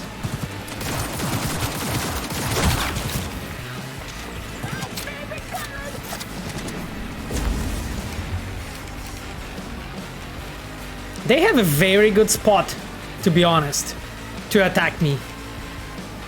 Yeah, smart weapons, exactly. Yeah, they're like... It's actually a really interesting topic, you know, of smart weapons, like building a smart weapons in a way that they're not too OP for the opponents is such a difficult feat.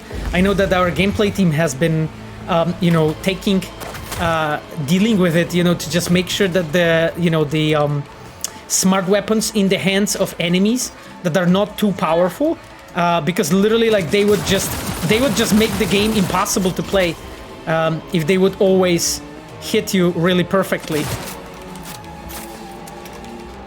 So I know there was lots of iteration, you know, put into it to just like make sure that this is done as well as it can be. Jesus, that music. Yes, oof. For a moment there was this grain on the screen. I was like, Jesus, am I dying? I'm probably dying. Fuck.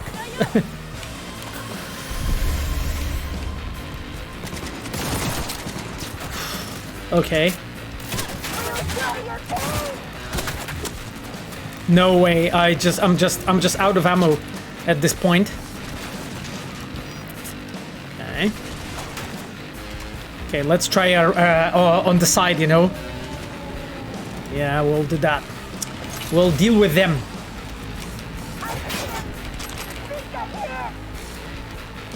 Okay.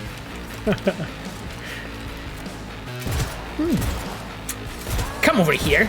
She's hiding behind that stairs. The staircase is OP.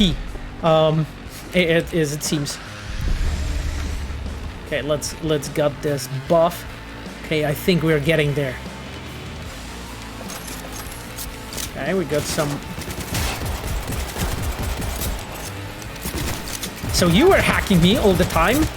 Oh god, that person is really tough. I'll shoot you in the ass for this. It's like a punishment.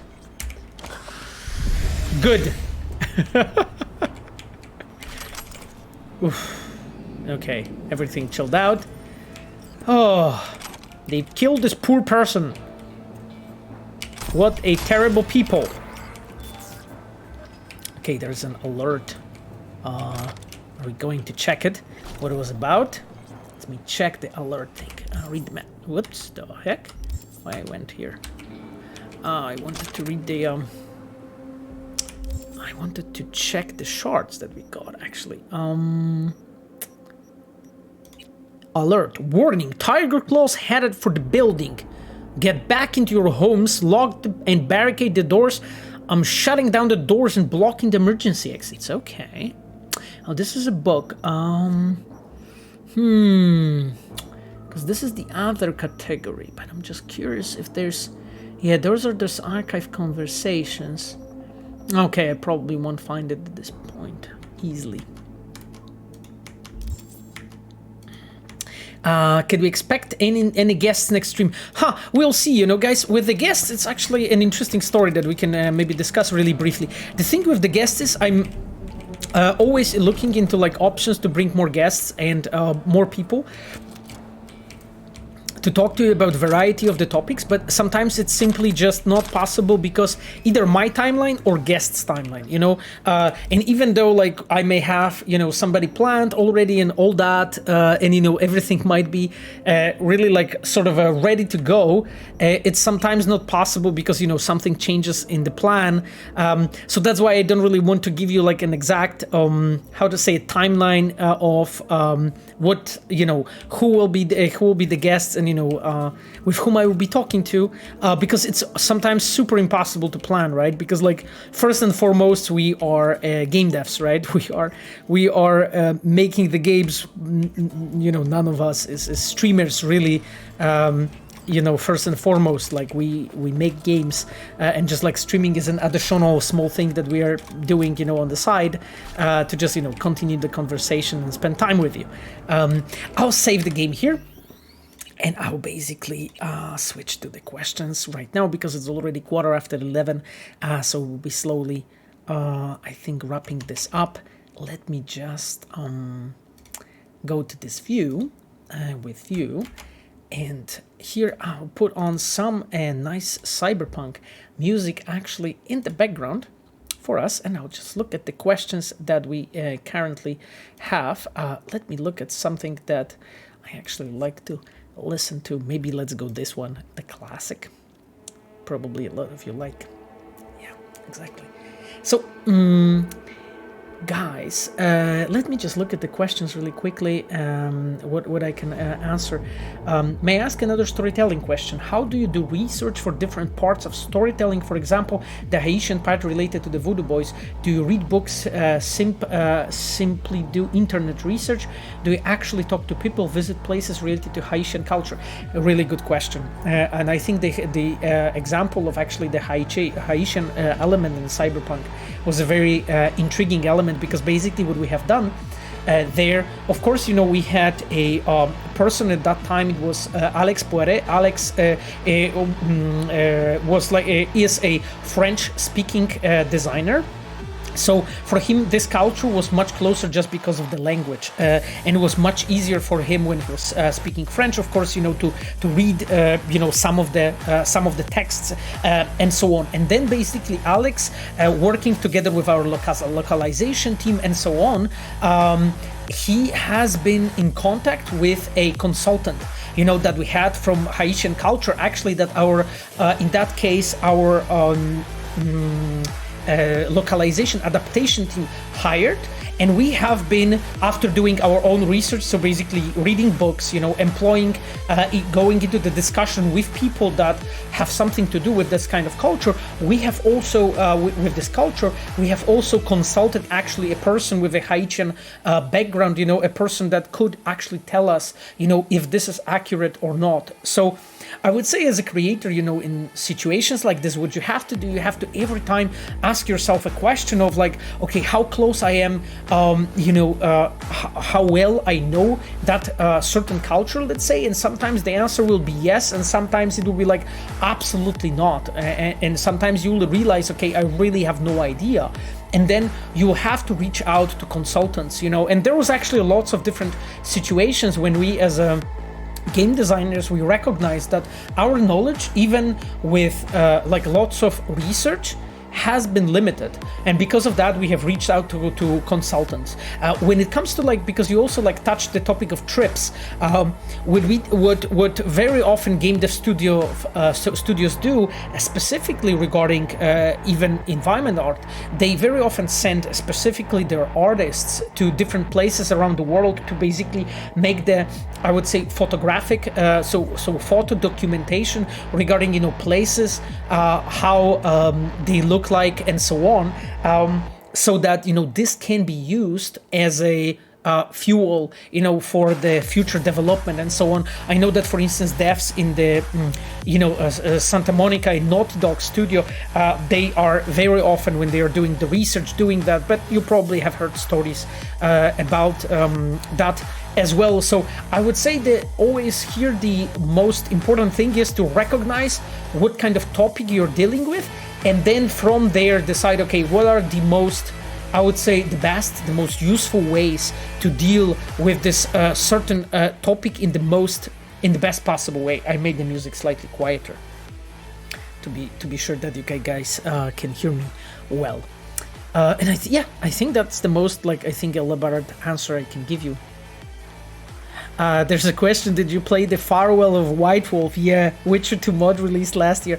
I actually know a lot about this mod, and the reason is because one of the modders from this team is actually a quest designer working in our studio, and so because of that I really know about this mod quite a lot from really like first sort of a first hand. I didn't play it, but I watched it on YouTube, so that's basically the situation. We have a lot of modders who are working on CD Projekt, right now. You played it and it's awesome, yeah.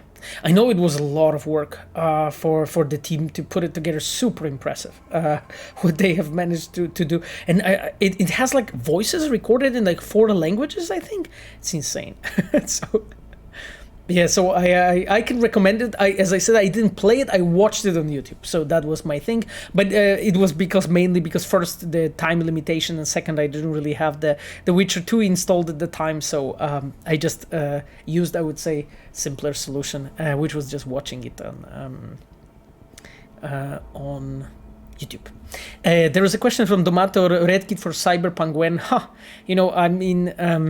we like the modders, the people that are modding Cyberpunk, they know that we have been in contact with them, with various different people regarding that topic, but I cannot really say more. Like, I think people who are in the modding community know, basically, because we want to support our modding community. But of course, the whole Red Kit for Cyberpunk, it's just a lot of work, right? There's a reason why very little studios just release their whole development kit for the use of modders, and there's just so many different factors to consider. It needs to be prepared well enough, there needs to be documentation and so on, so it's always very complicated to tackle. I need updates, Pavel. I need updates 1.3 when? Well, I'm not commenting on any future updates. I hope soon. I hope there will be. I hope you guys won't have to wait too long. But I think most important part is that what you get is a good quality. And I think you can see it. Like, even though maybe some of the patches that we have introduced, I know that sometimes really by accident. because of how complex the game is. There are some small, tiny things that we miss, but in general, I think the reception of the players have been very positive. Regarding the patches.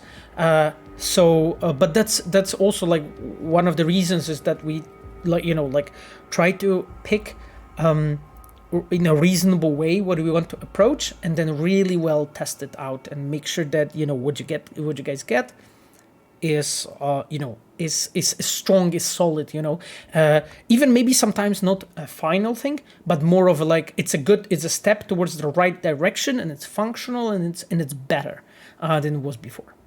I think that's always important. Voyager mom on you, mom, I'm on YouTube. Yeah, exactly. So as always, as you probably know, this is the. I will be uploading to YouTube. There's a question: what about the Treehouse Ninjas? I mean, well, not sure what much I can say. I mean, according to my knowledge, Treehouse Ninjas are still working for us. They've been working always with us on the locations for Cyberpunk before, and they're still working with us. So I don't think I have much more update here. Maybe if I would be a environment artist, I would be able to offer a bit more. Can you turn up a little bit the music? I can. Yeah, just we'll give you this so that we have a bit better background.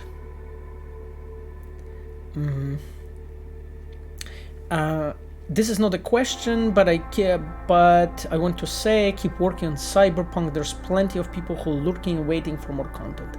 I'm glad to hear it, that you guys are looking forward for more content. We are. We've been I think we've been open that we are working on the game. It's not that anybody stopped. There is just there are just complex, I would say, topics to tackle. So it takes a bit of time, but Kazuliski asked, does V has a favorite type of pierogi? I honestly don't know. Maybe our story team would. I don't know. Yeah. People often say you worked 8 years on Cyberpunk, although we know it was rather 4 or 5 years. When did you stop working on Cyberpunk and focus on The Witcher? I think the other way around. Do you think it would be better to continue working Cyberpunk and then make The Witcher 3? Well, I mean, so I've been open about it very, very often. The reality was like this. There was a very, very, very tiny group of people that has been doing very early first prototypes of Cyberpunk and so on, just tinkering in things and trying stuff. But it was a very small group. Now, in the same time, we have been working on The Witcher 3, and then all the expansions, and me and other devs, we have moved to Cyberpunk. It was June or July 2016. So basically after the release of a second expansion pack for The Witcher 3. That was a time when all of us moved, and this is when the actual production started. What that group before has been working on, those have been very early prototypes. This is not something that you can call the game. They've been checking the topic and so on. So no, I mean, we haven't been working on the game for 8 years. We have said it many times. It's just, I think it's maybe hard to reach all the players and the whole audience who just saw the announcement trailer in 2012 that was, and everybody thought instantly that there's just gigantic team working on it and so on. It wasn't, right? There was a team, and we have started, but it was a very small group of people prototyping solutions, trying to understand the material and so on. It takes a lot of time, especially when you're tackling completely new IP, and it's IP as big as Cyberpunk, because of the amount of,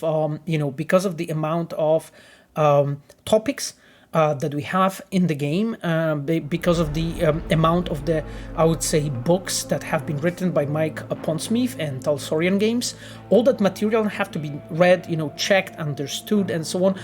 All those things take a lot of time, So that has been the primary focus of that small team, just prototypes and understanding the IP and so on. So yeah.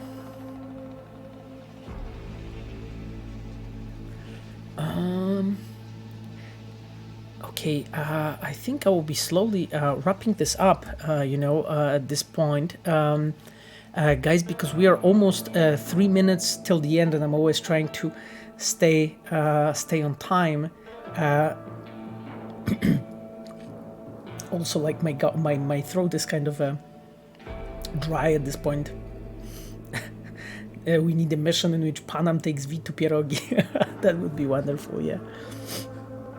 A question from Chivok: how was your Saturday? How was my Sunday? It was nice. I had a walk. I worked a bit in my flat.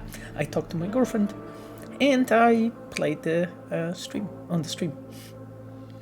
My God, my throat, exactly. Okay, guys, I really will be wrapping this up because I'm just losing my voice slowly. So, without further ado, what I wanted to say that I'm very thankful for you guys for being here. It was amazing. I'm always having a lot of fun just looking at your questions and playing the game together with you.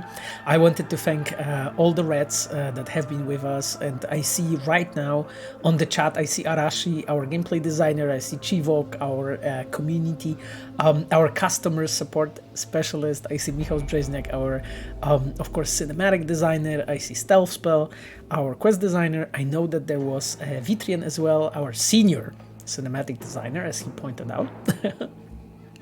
And aside of that, of course, we have our amazing moderators. We have Ayano. Ayano is our UI producer, as you probably know. And Ayano's with us every week. You can check her out, actually, in my recommended streamers if you're curious about It Takes Two. She started playing today with Chivok. I think it was from the beginning, right? Because I watched a bit as well. So you can check her out, and of course, there is Sapphire with us, and Sapphire is my girlfriend, and she's always with us helping. And thank you so much for all of you that have been here, aside from Reds and moderators. That's been really awesome. I hope to see you here exactly a week from now, when we will be moving forward. Maybe then we'll play a bit of a main story.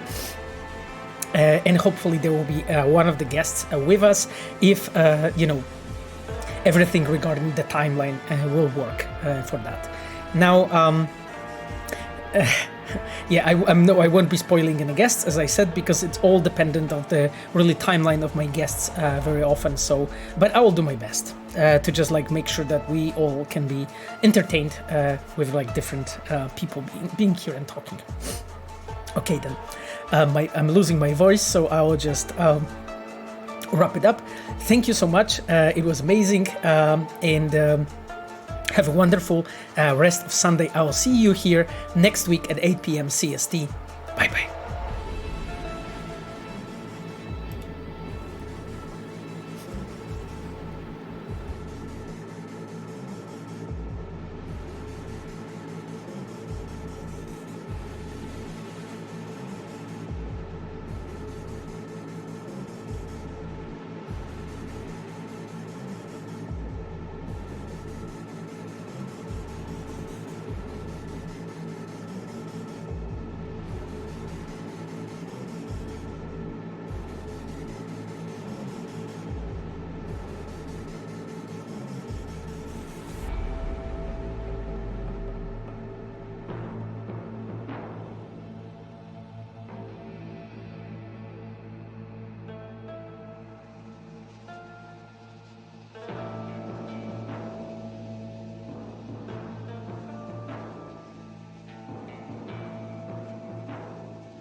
lost everything.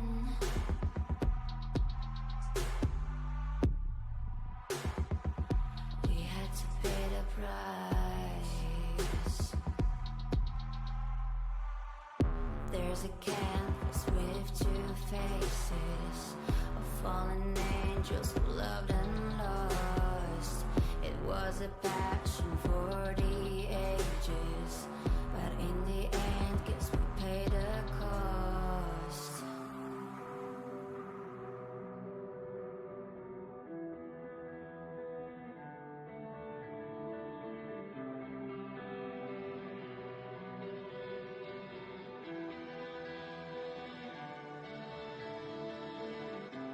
A thing of beauty, I know,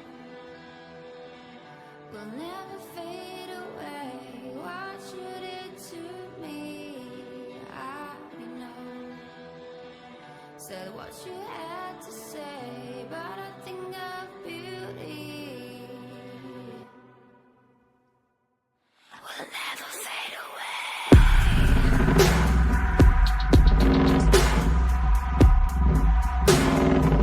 Will never fade away.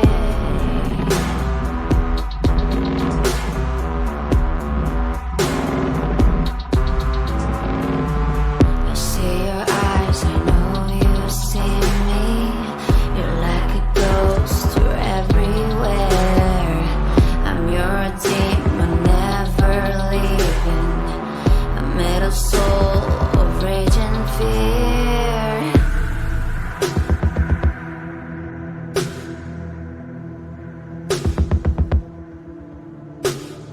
That one thing that changed it all. That one thing that caused the fall. A thing of beauty, I know, will never fade away. What you did to me, I know.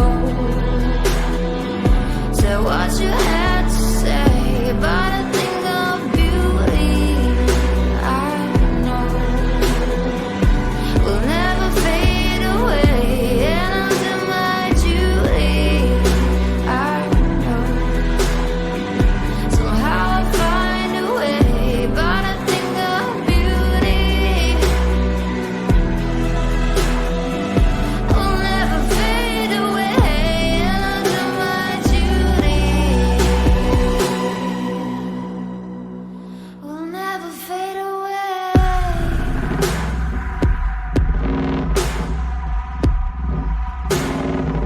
Will never fade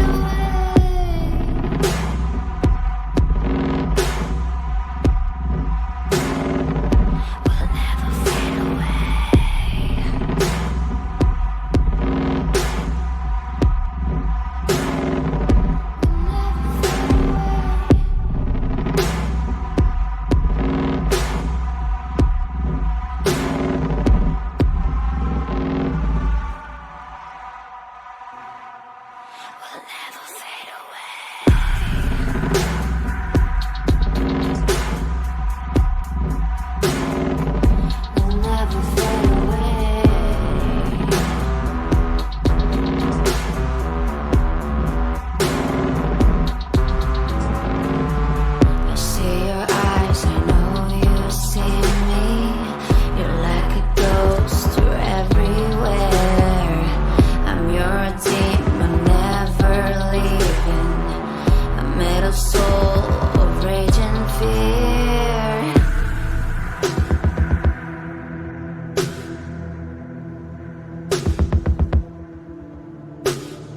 That one thing that changed